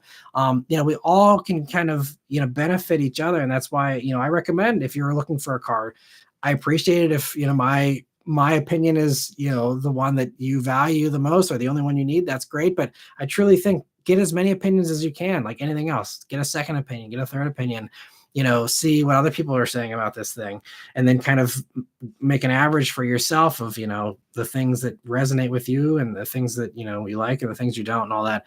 But anyway, so sorry for the long answer. And I'm so far behind on questions tonight, but great question, Chad. And I appreciate the hearts, everyone. Hopefully you guys don't mind. But yeah, so lots of great channels out there. It's really spoiled for choice these days on YouTube, I think. And Jordan, thank you for the super. I apologize. So many super chats. I'm sorry to keep everyone waiting. I will try and be more concise here. But Jordan, thank you for a super chat. He says, a review on a well-preserved Plymouth Prowler would be YouTube gold. There's nothing out there that could compare. I'd love to do a Prowler. Never had an opportunity aside from, if I hit up Yuri in Toronto there, I'm sure he'd be happy to let me review his Prowler. I think he actually offered it to me at one point in the past. And I mean, who knows? Maybe I'll find myself in Canada eventually here anyway, the way things are going. So I don't know, but yeah, I'd love to do a Prowler someday. For sure. It'd be a fun car. And if I ever get a chance, I'll totally review one.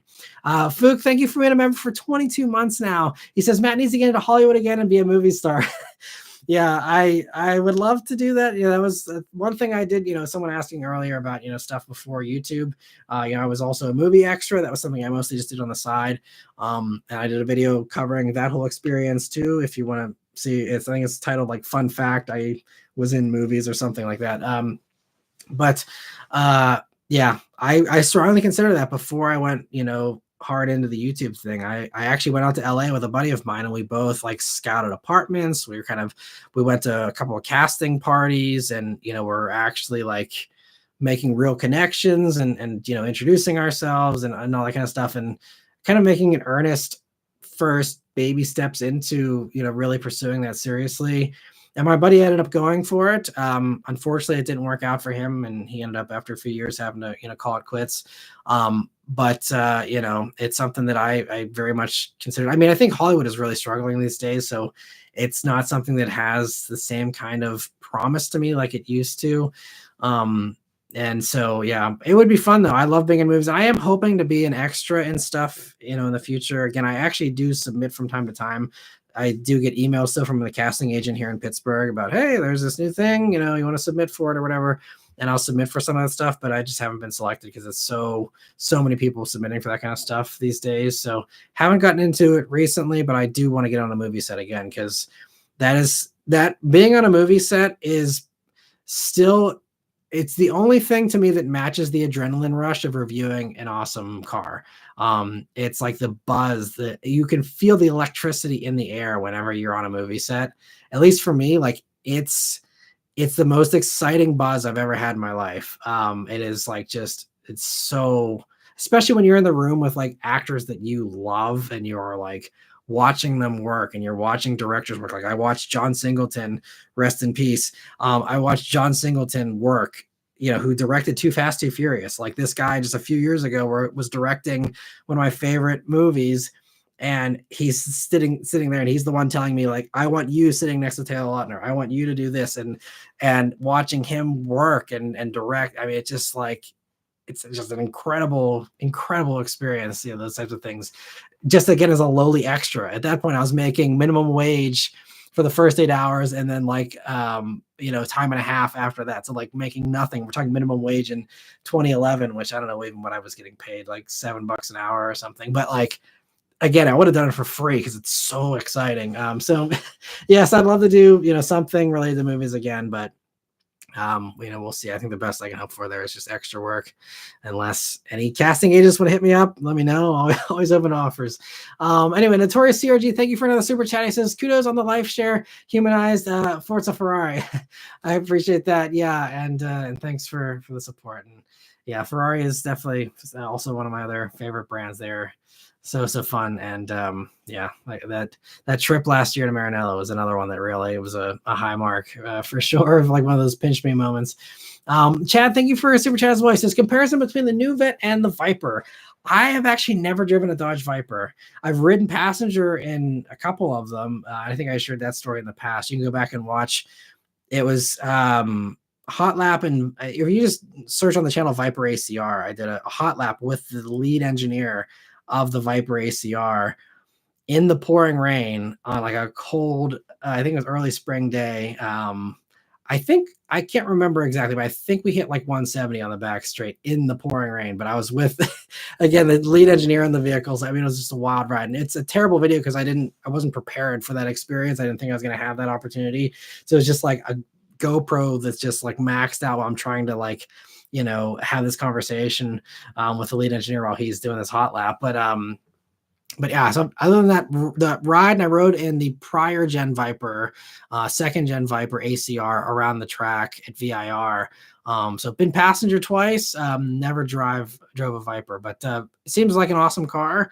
Honestly, they always kind of intimidated me because they've seemed like they're kind of snappy with the oversteer and very unforgiving car from, again, what I've gathered over the years from other accounts and what I've, heard from other people.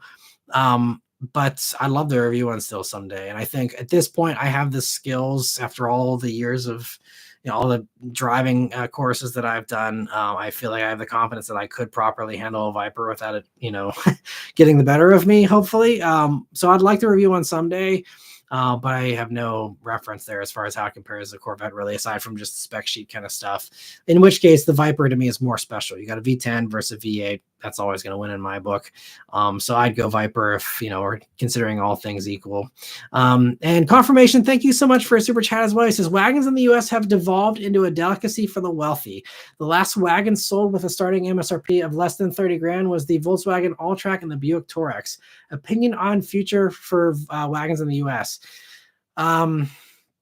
I don't know. It's always been an uphill battle, for a lot of these companies. I mean, like the Buick Touareg, I think was a great example. I would have that over an Outback all day, every day. And I have it over a lot of other stuff, honestly, even like other wagons and stuff. Like I'd rather have it over an Audi Allroad, stuff like that, just because the Touareg is actually like built in Germany. Actually, my father-in-law has one. It's literally sitting in the driveway right now because he's over. But Touareg is fantastic. He loves it, by the way. He's had it, ever since it was new and loves the thing to death. Really a solid car that deserved to do better. But anyway, but that's a case of, like Buick put their best foot forward with that. Volkswagen did the same thing with Alltrack. I think Alltrack had a little bit of a better, life as far as its reception and stuff than the Buick did. But it just, these are cars that are, they're excellent cars, and then just people just don't buy them enough. And as far as the future of wagons, I think the best thing we can see, it's not really wagon territory, but I think we're seeing this growing trend among sedans that we need to do the sportback thing. Obviously Audi kind of started that, and BMW also kind of followed pretty quickly with the 4 Series sedan. It's kind of hatch thing as well. But I think that, we're seeing now a new Audi A5 is going to continue that. There's talks that the new Cadillac I was just covering, the new Cadillac sedan could be a sportback here when that comes for the new, electric Cadillac sedan. And it sounds like more and more companies are like, okay, we'll do a sedan, but like the liftback thing really gives us a huge selling point with SUV and crossover shoppers of like, hey, you got a huge hatch here, without giving you the bad image of a traditional hatchback, which I think still just to a lot of people that, again, lived through the 80s and the 70s when hatchbacks were nothing exciting for, the large majority of them. I think there's still just that baggage with hatchbacks. And I think aside from the quirky European ones that a few people, bought, and stuff like the Fiat 500, honestly, hatch there. I love, that little thing. But I think there's just too much baggage. And I think that extends into wagons and, oh, my dad had a wagon and my, grandparents had wagons and that kind of thing. But I think we will get back to, I think wagons in a way, whether we are talking about, again, the sportback kind of stuff, or we're talking about just, again, times when maybe this will become irrelevant with battery evolutions, but, just the idea that we need to have cars that are aerodynamic, and having something shaped like a brick is not going to help you with range in future EVs. And so, trying to do stuff that, isn't Mercedes blob, because I think they kind of took it to a fault of having everything be so focused on aerodynamics that like styling, was just a bridge too far for a lot of people. But I think, that's kind of, I can see kind of wagon-ish stuff for making a return just because it gives you phenomenal aerodynamics and, could have a selling point in the future. But, I think it's still going to be an uphill battle for wagons for a long time. I've also kind of hoped that we'd see the day where people say, oh, my, parents or my grandparents had SUVs and I'm young and limber and I want to get down into a low wagon instead, and sedans. And I kind of envision that for sedans. And I think this is kind of why sedans have a little bit more staying power than some people expected. I think a lot of people just expected sedans just to be this nice curve that goes straight down to zero.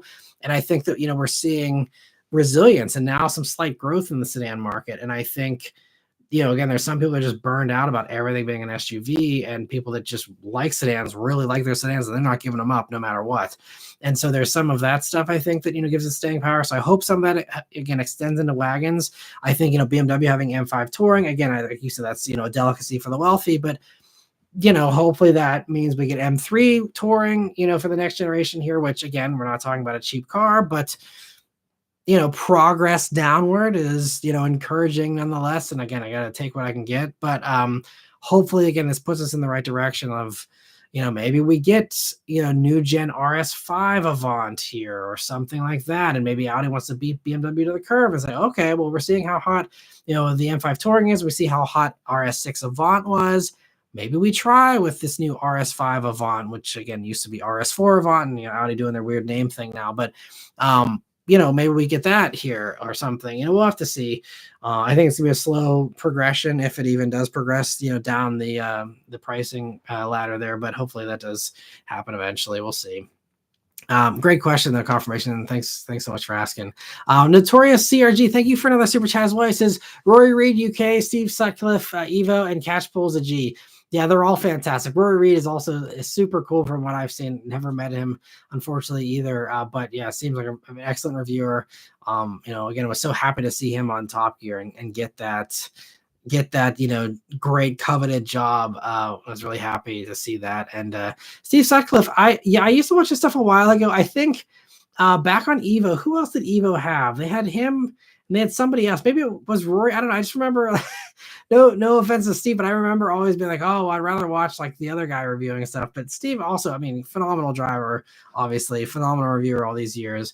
Far better reviewer than I've ever been, and so another one definitely to look up to for sure. Does great work.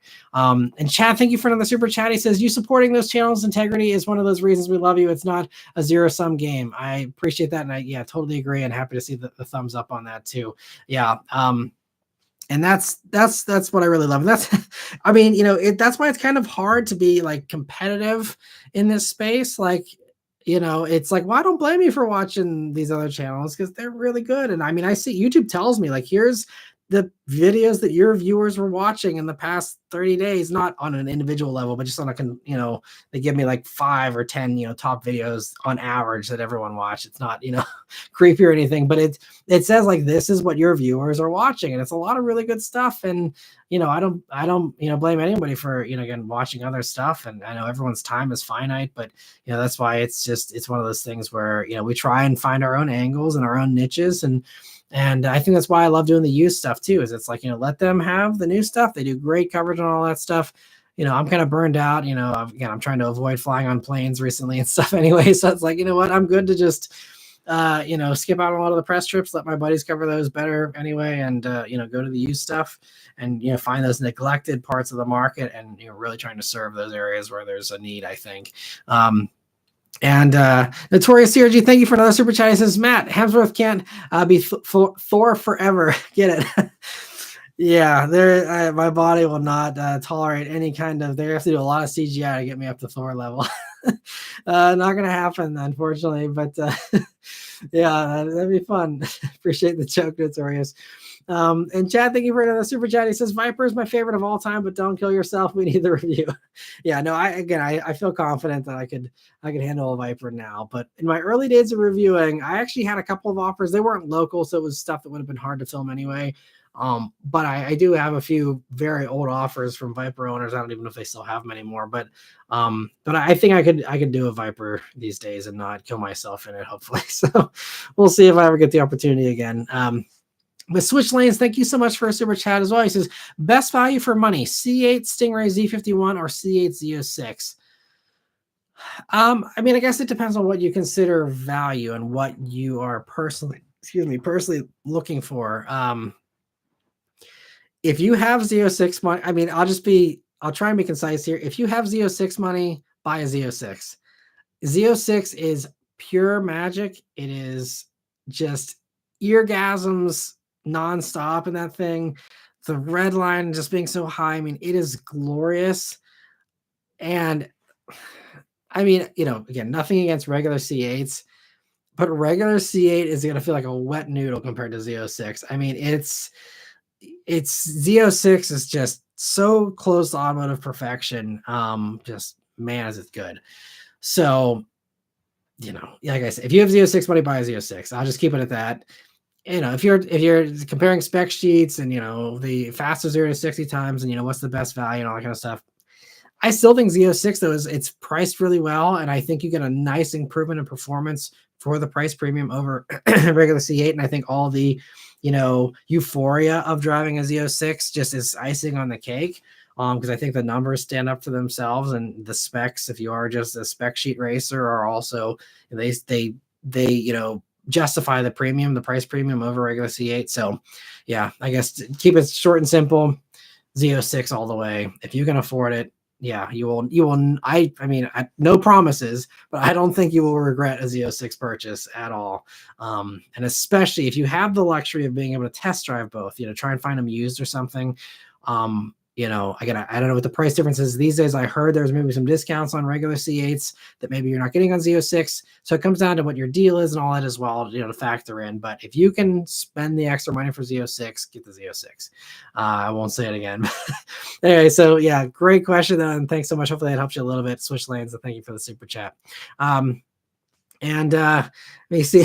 Switch Lane says, message heard loud and clear. It'll be street use only. Just have to budget more carefully if I spring for Z over Stingray. We'll try to test drive even if it comes down to Turo or CarMax. Thanks. Yeah, definitely. And I mean, for you, I can understand, like the point of, if you're street driving, and if you are someone who, again, does, is worried about losing your license or something, if you're tempted to drive fast everywhere you go, I mean, Z06 or, regular C8 is still a really fun car. So if it's the more comfortable, less financially stressful thing for you, by all means, C8 is still a great buy. I think they're still going to, hold their value pretty well, and all that certainly isn't going to be a bad buy. And you can always upgrade too. That's the thing too. You can always upgrade for sure. So, that's another thing to, keep in mind. But yeah, I mean, the regular C8 is plenty of power for the street. And that is a very good point too, because, you don't want to have so much power you can't have fun with it. But Z06 gearing is short enough. You can still rip first and second and have like a fantastic time before you're really in any kind of crazy speeds. I mean, it's fairly tall gearing, but since you have at least 8 gears to pick from, it's not as bad as like a manual 6-speed or even anything with an automatic 6-speed where you have these super tall gears. That was my problem with GT350, for example. GT350, you redline second gear in that thing. It's glorious, but you're already doing faster than every highway speed limit in America in the top of second in a GT350. And that's just, it makes it a little hard to enjoy that car, so that's why I think the Z06 having so many years to pick from, it certainly helps kind of enjoy that high RPM thing a little bit more. But anyway, so I see, a bunch of other questions here, but yeah, I am so far behind. I apologize, everyone. I got 25 minutes to go here. I am going to just stick to just member questions so we make sure we don't fall too far behind with those. Feel free also. I mean, if anyone does want to keep doing super chats, that's completely fine. But I just want to give a heads up to the non-members. I'm going to definitely just prioritize the member questions here going forward. And definitely, again, feel free to send me a message if you do want to have a question get answered, in the future. I'm more than happy to answer anyone's questions after the live here. But let me see, getting back to the member questions here. Find my place while I get a drink.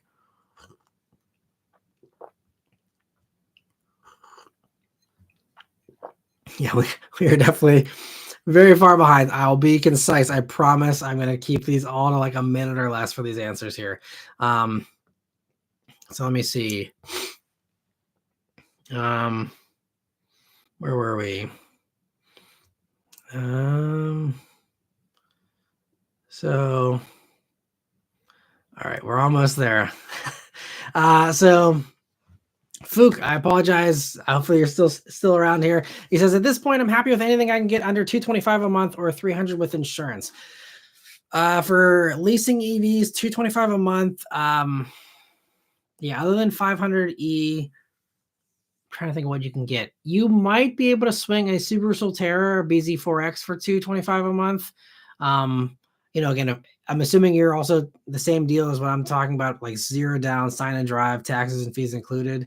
Because if you're willing to put a little bit of money down, I mean, a lot of people have been advertising $200 a month. I know, again, Solterra I think I saw some stuff for $200 a month. And also, I'll give a shout out again, if you aren't on Lease Hacker, the Lease Hacker forum, there's a section of signed deals, people that actually did the deal. Some of them are repeatable, a lot of them aren't. It depends. A lot of them depends on what state you're in, because incentives vary by state. But go on Lease Hacker, see what other people are getting. It's wild, some of the stuff. I mean, if someone even just leased, I think it was in California, like Northern California, and Mercedes EQB for like $191 a month. Again, same kind of like sign and drive deal, I believe. Or very tiny amounts of money down, maybe first payment and taxes or something. But like stupid cheap for we're talking a $60,000 Mercedes for $191 a month. So there are deals out there. Again, it comes down to what state you live in. If you're in Colorado, you can get stuff for a whole lot less than the rest of the country and stuff. So it comes down to a lot of variables. But I'd say BZ4X, Solterra, probably your best bets. Again, some of these Mercedes, seems like some dealers are pretty desperate to move EQBs.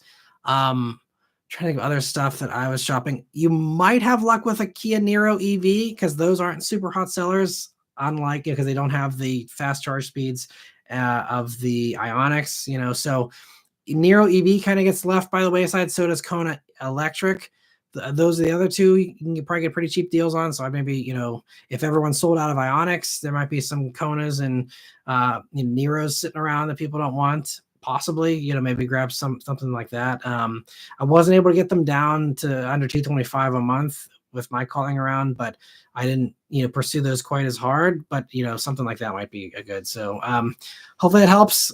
Best of luck here in the next few days. Let us know if you pick something up, Fook, here before next week. But yeah, crazy stuff. Harsha says, ironic that Tesla is being hated so much. I don't like Elon Musk either, but the Tesla superchargers are far more reliable than other charging stations. That's true. And it's why it's a shame that stuff gets dragged down by his crap. But I see Harsha also says, with every manufacturer using Tesla chargers, everyone is supporting Tesla in one way or another. Well, so eventually, kind of, yes. I mean, it depends on, again, what you choose to do. Like Ford sent me, a NACS adapter. So I can use Tesla superchargers, but like if I do a road trip in the Mach-E, I'm going to still route to CCS chargers because I don't want to supercharge, even though, because first off, I never have any issues with CCS chargers. Maybe I'm just insanely lucky. I always have solid experiences with Electrify America and EVgo most of the time, and they have enough of a network to serve me perfectly fine for all my uses. So I don't need to. I know, with Hyundai putting it in the Ioniq 5, for example, you're going to have to probably go to a Tesla charger for the easiest experience, but also there's reverse things. So if you're really anti-Tesla, you can still buy a brand new 2025 Ioniq 5, get the adapter to, do CCS. And then you can still, it charges faster on CCS than Tesla superchargers. So you're actually getting a better charging experience on the Hyundai if you take it to a CCS charger where it can actually put out, the full 800 volt thing and give you I think those top out at like 235 kilowatts or something. But, it's hands down faster on Electrify America than it is on any Tesla supercharger. So there's some of those things you can work around it. And make sure you get that adapter, and then you never have to visit a supercharger if you don't want to, even with those native NACS ports. But let me see here. Also, I see Luke says, I don't get why people are so judgmental with companies. If I like a product I'm buying, and I don't care what the owner, CEO, higher-ups do or think with their personal time. If I like it, I like it, and that's that. Yeah, and I mean, I used to be that way with a lot of stuff too. I think these days, though, it's, I would just argue, I'm not going to get long into this, but I would just argue that, like, for me, it's that, we're not talking about, like they were caught, cheating on their wife or something. It's like we're talking about, like, some pretty heavy allegations, I guess we'll call them. And so that, I think it's a little more than like, oh man, like that, I heard that drummer for that band is a jerk, or, like it's a little heavier, I think. Cause I agree with a lot of that stuff. I can, kind of separate the art from the artist and that kind of thing, but it's, some of these things, it's just, I think, a little harder to turn a blind eye personally. But again, everyone's different. No judgment. If you enjoy your Tesla, again, like I said, I'm not here to harass any Tesla owners. But it's getting more and more clear that a lot of people don't like supporting financially, stuff like that. But everyone's different. Let me see here. Sean says, other than me and my daughter doing the eye on the forehead for loser thing when I see a Cybertruck, I don't give Tesla owners any trouble. Yeah, and I mean that's mostly harmless, I'd say. And I know even every time Beth sees a Cybertruck, we'll be driving. Well, I was just in the past week, literally, just like driving along on the highway, and all of a sudden I hear her be like, ah, and I'm like, what's wrong? And she's like, Cybertruck. It's just, so it's just that kind of thing. Yeah, I'm sure they get a lot of too, but yeah, it's it's definitely something I think a lot of people are doing right now. And Chad says, I just learned that we have an electro thin series at our local racetrack. It encourages high school/college teams to see who can go to the farthest almost from scratch. Cool, from the Florida Panhandle. That's awesome. I love that kind of stuff. I know, like, even Shell does the Eco Marathon every year where they task, I believe it's college engineering teams, but I think there also might be some high schoolers that do it, of like building their own, like little, like bicycle wheel kind of car, and see how far they can go. And it's really cool. And I love that kind of stuff. And, that's the kind of stuff that, those are the people that will be, engineering the future breakthroughs and the future brilliant ideas and stuff. And so it's so great to see those types of things. And it's great that, yeah, you have that there at your local racetrack. That's awesome. And I see also, Chad, thank you. And also Fook for the super chats. But so first off, Fook says, I didn't know about Lease Hacker. Thank you. Now hoping they will keep their prices on inventory past Wednesday. Yeah, I wouldn't hold your breath for that. Again, I don't know what your, availability is like the next few days, but some of these things with the leases, they do it on a monthly basis, but usually the month things for the lease deals, often like the incentives do expire like a day or two after the start of the month. So like typically I know like the fiat stuff for like the incentives I got back in February, those expire like March 3rd. So it might actually conveniently line up with the tariff stuff. Now I don't know if companies have already baked in that for the incentives for April. Probably not, because it seems like they're usually a month or two behind current events with some of those, pivots. So you might get lucky with incentives for April if you can find the inventory out there. But I think dealers now, the sharks see the blood in the water, and I don't know how they're going to, react. Obviously, that's going to come down to the dealer, but I would say, do it as quickly as you can. Again, hopefully all this stuff is completely wasted time, and again, none of this stuff is an issue next week. But yeah, I think it's definitely something you don't want to wait on. But best of luck, and yeah, Lease Hacker is fantastic. So hopefully that gives you some inspiration. Great tools there as far as calculating your deal, understanding how a lease is set up and how it's built, and how to get a good deal on one. There's some of these people are legendary. The kind of stuff some of these people get deals on. It's like, man, the wild deals some of these people get. It's impressive. Anyway, Chad, thank you for a super chat as well. He says, young people looking into getting into the auto industry, what do you suggest? I want to give sound advice other than JDM. So as far as getting into the industry, it just comes down to how you want to approach it, really. You can approach it. I know people that have started as car salesmen and worked their way up. And I mean, that's actually like one of the top product planners for Subaru. That was one of the things I was able to kind of chat with him, on the launch for BRZ, is, he started off just working in a Subaru dealer. And then he eventually, worked his way into being a regional person, then being, more, going from region to region, and then, worked his way up the ladder and put in the time. And I mean, he's not, an old person. I mean, I don't know what his age was, but I'd say he was roughly, maybe 5 years older than me or something, maybe 40. And he, now one of the top product planners, for Subaru North America.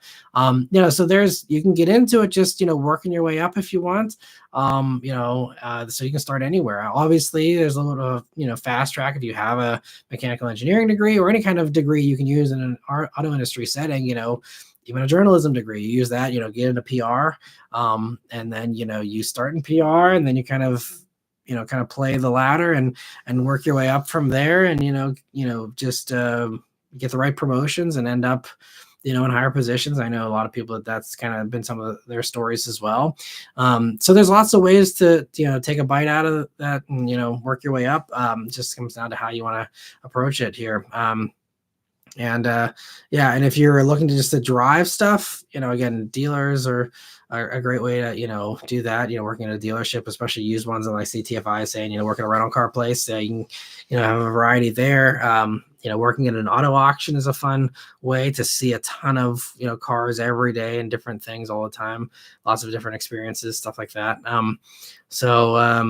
Great advice there as well, TFI. Well, thank you so much, Chad, for the super chat. TFI, thanks so much for being a member for 7 months now. He says, I went to an arcade on Friday night and I've never felt more out of place age-wise. Stuck with billiards, but not before playing a couple racing games. Nice. That's fun. Yeah, arcades are cool. And there's one area, one thing around here in this area that they have just like wall-to-wall pinball machines, which is really cool too. Haven't been in there yet, but it's something I want to do someday. But there's it's kind of fun to see. I think arcades are slowly starting to come back, at least in some small way, and it's good to see. Let me see. I see also Switch Lane says work at CarMax. They're formally trained on how to inspect conditions of cars and auctions to get cars at lowest prices before it's available to general public. My friend there always had insider info. That's great too. Yeah, anything like that. Yeah, if you can get an inside scoop, it helps you to be a better, more informed car buyer. Definitely a great again first step into any other industry job too, but also just if you're into cars, yeah, another fun thing. But that's the great thing is, like for me, I was literally a high schooler, went and applied to go work at a BMW, Audi, Porsche dealer, and got in and became a detailer. And I mean, obviously it wasn't glamorous work, most of the time, but even if I'm sweating in a 100-degree building, buffing a scratch out of a 911 turbo that would not come out no matter how hard I, tried. There's a lot of frustration, but then once the car is finally all shiny and beautiful, then I was the one that got to drive it up, back it into the showroom, and sometimes even, get the look on the, buyers' faces when they see their car for the first time. And some of them even thanked me.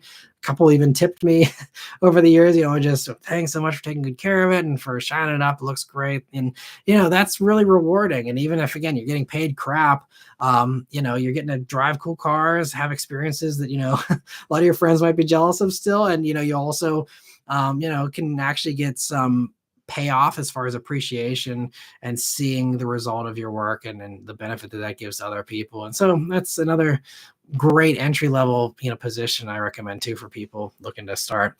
All right, other member questions here.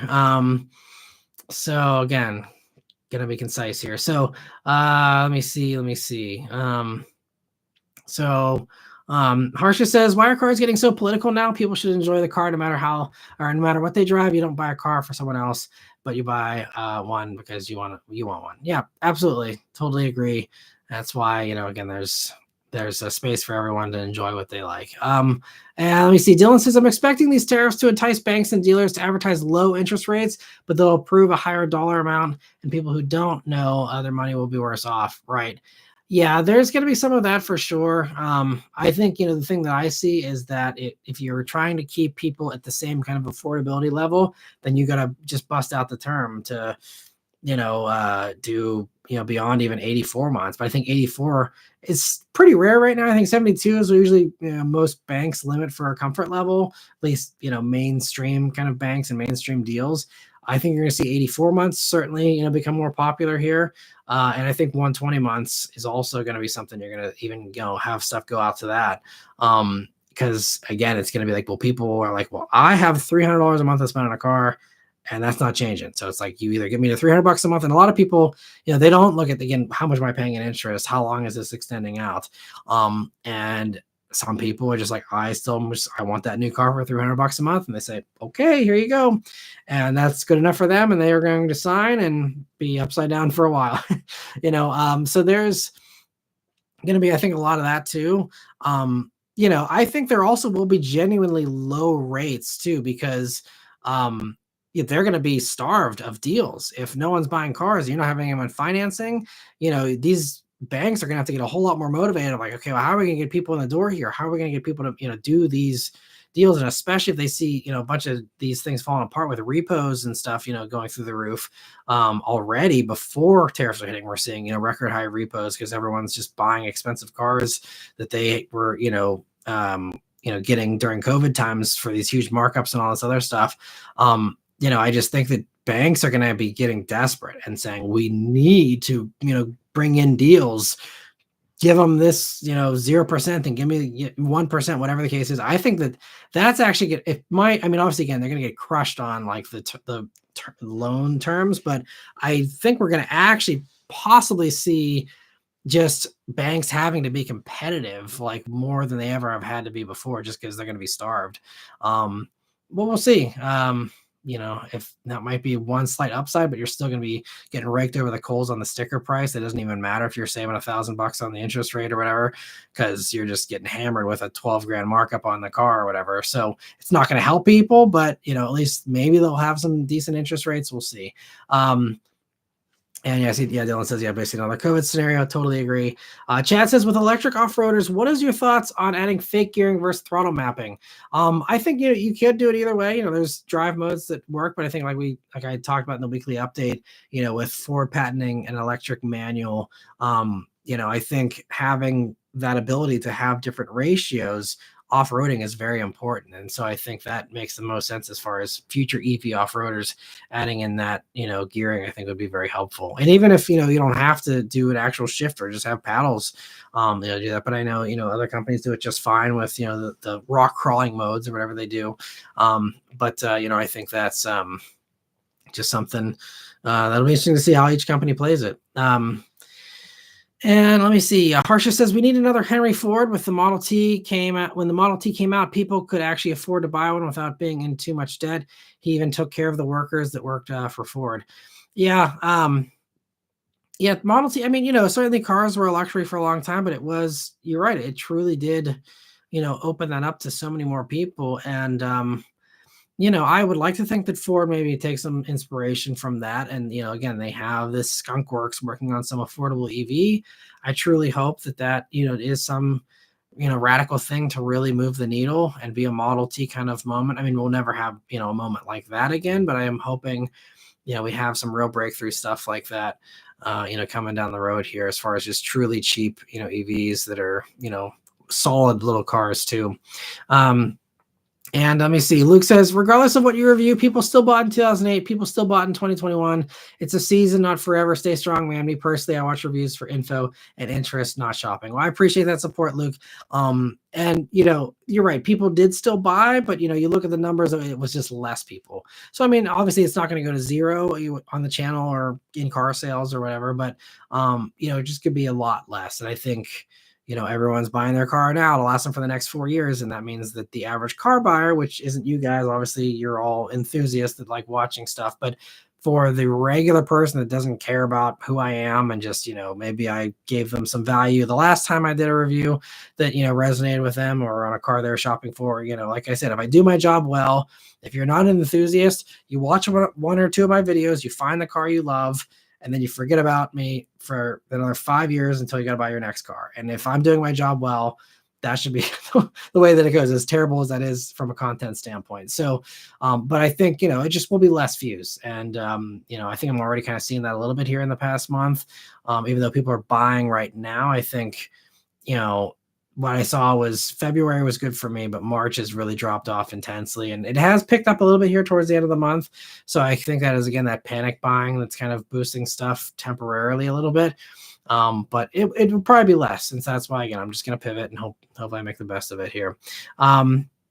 And let me see. So Cara says, Matt, I love the idea of going back to 2014 Super Ducks fan. Your style shows the heart of your channel, openly sharing your opinion, and not everything is best or worse. For laughs, it's not Scotty Dog. Scotty Dog, that's a funny combo. Yeah, you're right. And yeah, I'm glad you enjoy that and appreciate that. And yeah, that is such a pet peeve of mine when people say, what's the best car? And it's so subjective. It's so, what are your needs? What are your wants? There is no, that's why I always have a problem with all those score things. It's just, it doesn't help you, unless you just think you are the exact same person as Doug or whoever else does scores. It's not helpful. It's great. Yeah, Doug loves that car. Cool. Doesn't mean you're gonna love it. You might hate it. And you might just need something different. Doesn't mean it's the best thing ever, even if it gets a 10 out of 10 or whatever. But anyway, I won't go down that rabbit trail. But Harsha says, did you hear that Amazon found producers for the next James Bond movie? The producers previously made the Tom Holland Spider-Man movies and the Harry Potter movies. Yes, and also they did produce a few of, they were, I think, producers. They were involved in a few of the Daniel Craig Bond movies as well, which is the only thing that gives me a shred of optimism about that. Yeah, I mean, I don't know how many people here are James Bond fans, so I'll be concise with this because we are almost out of time. But I'm not happy about, Amazon basically just forcing out Barbara Broccoli and Michael G. Wilson, and the people have been running the show for so long. I think it's going to dilute the franchise. I really hope we don't get a, Star Wars kind of scenario, Marvel kind of thing, where it's just churning out maximum profit. I really hope the to me, that is the real treat of a James Bond movie is you don't get one every other year or even, I mean, it's like once every 5 years, if that. Sometimes it's been longer, between Bond movies. It's a truly like an event when it comes out, in my opinion. Obviously, as a biased fan, but like it's a way bigger deal to me than the next Spider-Man movie, which is coming every other year and all this. It's so I don't know. We'll see. I hope it pleasantly surprises me. I'm gonna keep an open mind, but I'm already like, Craig was my Bond. I'll probably just kind of, go into it with some skepticism. Again, I'm hoping for the best, but I feel like my soul may just remain in the Craig ones, and, and that will be where my heart will lie with Bond forever. But we'll see. I see Chaz says we love the Aston review. We like to see a dream car now and then, but the used hit home. That's great. I'm happy that you enjoy both. I hope that maybe is what a lot of people feel is. You can enjoy the wild stuff and then, also get the great used advice. I'm happy to hear that. So thanks for sharing that, Chad, too. And Car says, great analysis of shoppers and dreamers. That is exactly what motivates me to watch car reviews on YouTube in general. Awesome. Well, I'm happy to hear that. Maybe I'm on the right track. Thanks for the feedback as well, Cars. I see Dave says, who isn't an Aston fan? You'd be surprised. A lot of people are just so burned out by the whole, like, oh, I want to cosplay as James Bond kind of thing. But anyway, Harsha says, I love the Vanquish or Vanish from Die Another Day. I know, such an awesome car. And that is another one that is that one there. It even has a little rocket launchers that come out of the front and stuff. That's another fun one. Great chase. And let me see here. Last few things going to get caught up here. Raphael says the truth. Matt has never bought a car. Harrison gives him a new car every year. Nope. Yeah, that'd be fun. No, yeah, I wish it was free cars for me. But yeah, Brad Harrison, though, yeah, great guy, and very thankful for the relationship that I've been able to have with him. I met him back actually at the dealership days. So that was, it's going to be going on 20 years. I've known him next year, I think. So it's awesome stuff. Let me see. Ryan, thanks so much. I don't know if you're still here, Ryan, but thanks for just following up on the Fiesta ST thing from probably an hour ago at this point. He says only 66,000 miles on his Fiesta ST, not too many issues. Blend door actuator and replaced an ABS module. Other than that, just routine maintenance. I haven't been driving it as much as it's now my second vehicle. I also own a 98 Jeep Cherokee, a two-door, 4-liter, 5-speed, 4x4. Nice. It has over 330,000 miles and counting. That's awesome. Well, I'm glad that the Fiesta's been, good to you, and I'm glad, not too many big deals there as far as the maintenance stuff. So that's awesome. Harsher says, I'm graduating in June. I can't wait to finally live on my own. I really want a sports car for a weekend toy, but I should wait until the tariffs relax. Luckily, my car is only my car's only Venue is 5 years old, so it's has plenty of life left in it. Oh yeah, you're good to go. So I'd definitely wait until tariffs relax for sure, and then hopefully you can get something cool. But congrats on graduating in June. That's gonna be exciting, and best of luck out there in the job market as well. And let me see. I see Small Cookie says Gears and Gasoline is good as well. I haven't kept up with them, but it seems like they do good stuff for sure. I've heard good things. Just not one I've personally kept up with there. They're nice. I've met them actually before. Very nice. So nothing against them. Just not one that they do kind of content I'm not super into as far as the mod and car culture kind of thing. I'm not super keeping up with these days. But let me see here. Straight Pipes, Darnell also says, love Straight Pipes. I was just talking to Yuri the other day. They're also awesome guys. I see Switch Lane also says, Misha Chardoon, even though I've only tracked once in my C8, I run the ring vicariously through him as an alternative to GT7. Nice. I don't know if I've ever actually seen his stuff, but that's cool. And let me see. So Switch Lane says, I was Switch Lanes on FT86 Club when Matt posted as Super Rooks fan before we started YouTubing. Our taste in cars evolved similarly, going from JDM imports to domestics. That's awesome. That's cool. I think I remember the username now. That's, man, lifetime ago at this point. But that's so cool. Thanks so much for being a supporter all these years. I really appreciate that. And hope you're doing well, and hope the domestic's still treating you good. And let me see. Carr says, I briefly drove two Dodge Vipers at Portland International Raceway in 2008 on an SRT track experience autocross course. It took lots of getting used to, but one run went pretty smoothly. It was a fun day. That's awesome. Well, it's an incredible experience to have. Very, very cool. And glad you got to do that. That's sweet. And let me see. Switchlane says Evo had Jethro Bovington. Yeah, I think that might have been the other one who I think I enjoyed him a little bit better. So yeah, all good people though. And let me see. Where were we here? Other questions briefly here. So Switchlane's also adding to his last comment about CarMax here. My friend scored an NA1 NSX for around 30 grand 10 to 12 years ago. We were all BRZ owners and on FT86 Club when Matt was active on that forum. Nice. Yeah, that's so, man. I feel like I don't know what our NA1 NSX is going for these days. Like, it's got to be definitely more than 30 grand. But I remember the days when you could get, like NSXs were starting to get into the 20s. And I was like, man, this is getting real exciting. And then I think they kind of found their floor and just went up from there. But and rightfully so. But yeah, I'm sure they're big money these days. And Fook says best car is purple Geo Metro. Yeah, unless you ask Scotty, in which case it's probably some kind of Toyota or something, right? But let me see here. TFI says it's the purple Mirage. That's it. And Switch Lane says, speaking of James Bond, I'm looking forward to Nike Air Max 1 GoldenEye 007 Big Head Mode. Reference to cheat mode in the NSX or N64 game. The shoes, interesting. I had not heard about that. Thanks for letting me know. I will have to look into that. That's hilarious. I remember the big head mode. That's so fun. My buddy got me GoldenEye, and I have an N64. He actually gifted me a couple years ago for Christmas. So I haven't played it because I haven't had the time, but I definitely want to do some N64 GoldenEye again someday. And it could be fun to even do here as a streaming thing someday if I ever have the time and just want to do something that isn't car related.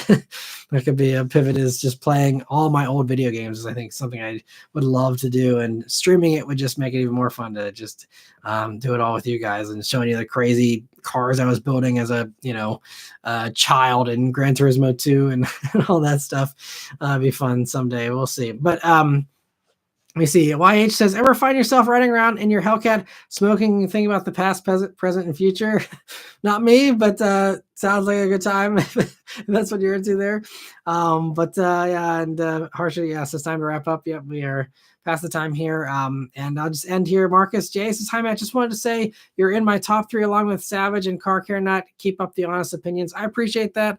I'm glad you appreciate the honesty there. Because that is something I feel like, I don't pull punches, and I know some really great channels that, there are some things, sometimes they have, their hands tied a little bit.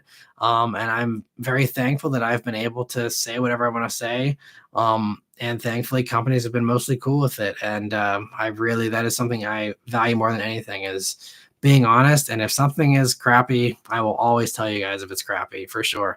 And so, yeah, I'm glad you appreciate that. And, so anyway, I guess we'll leave it there. Thanks so much, everyone, for a great chat tonight. I appreciate it. And I hope you guys have a great week. Best of luck here with everyone with the tariffs. If you're out there doing last minute car buying, it's like Christmas Eve here. Hope you get a decent deal here before Christmas Day. But best of luck to everyone here this week. We will see what happens, and it'll be an interesting week for sure. And it'll be April Fool's here coming up on Monday on Tuesday. Should be some fun videos, I'm sure, coming out for others. I will not have an April Fool's video, unfortunately, but I know some of my friends are going to be posting some good stuff. So definitely stay tuned for some of that as well. But anyway, thank you all very much for watching. Have a great week, and take care of yourselves, and we'll see you guys on the next one. And thanks again.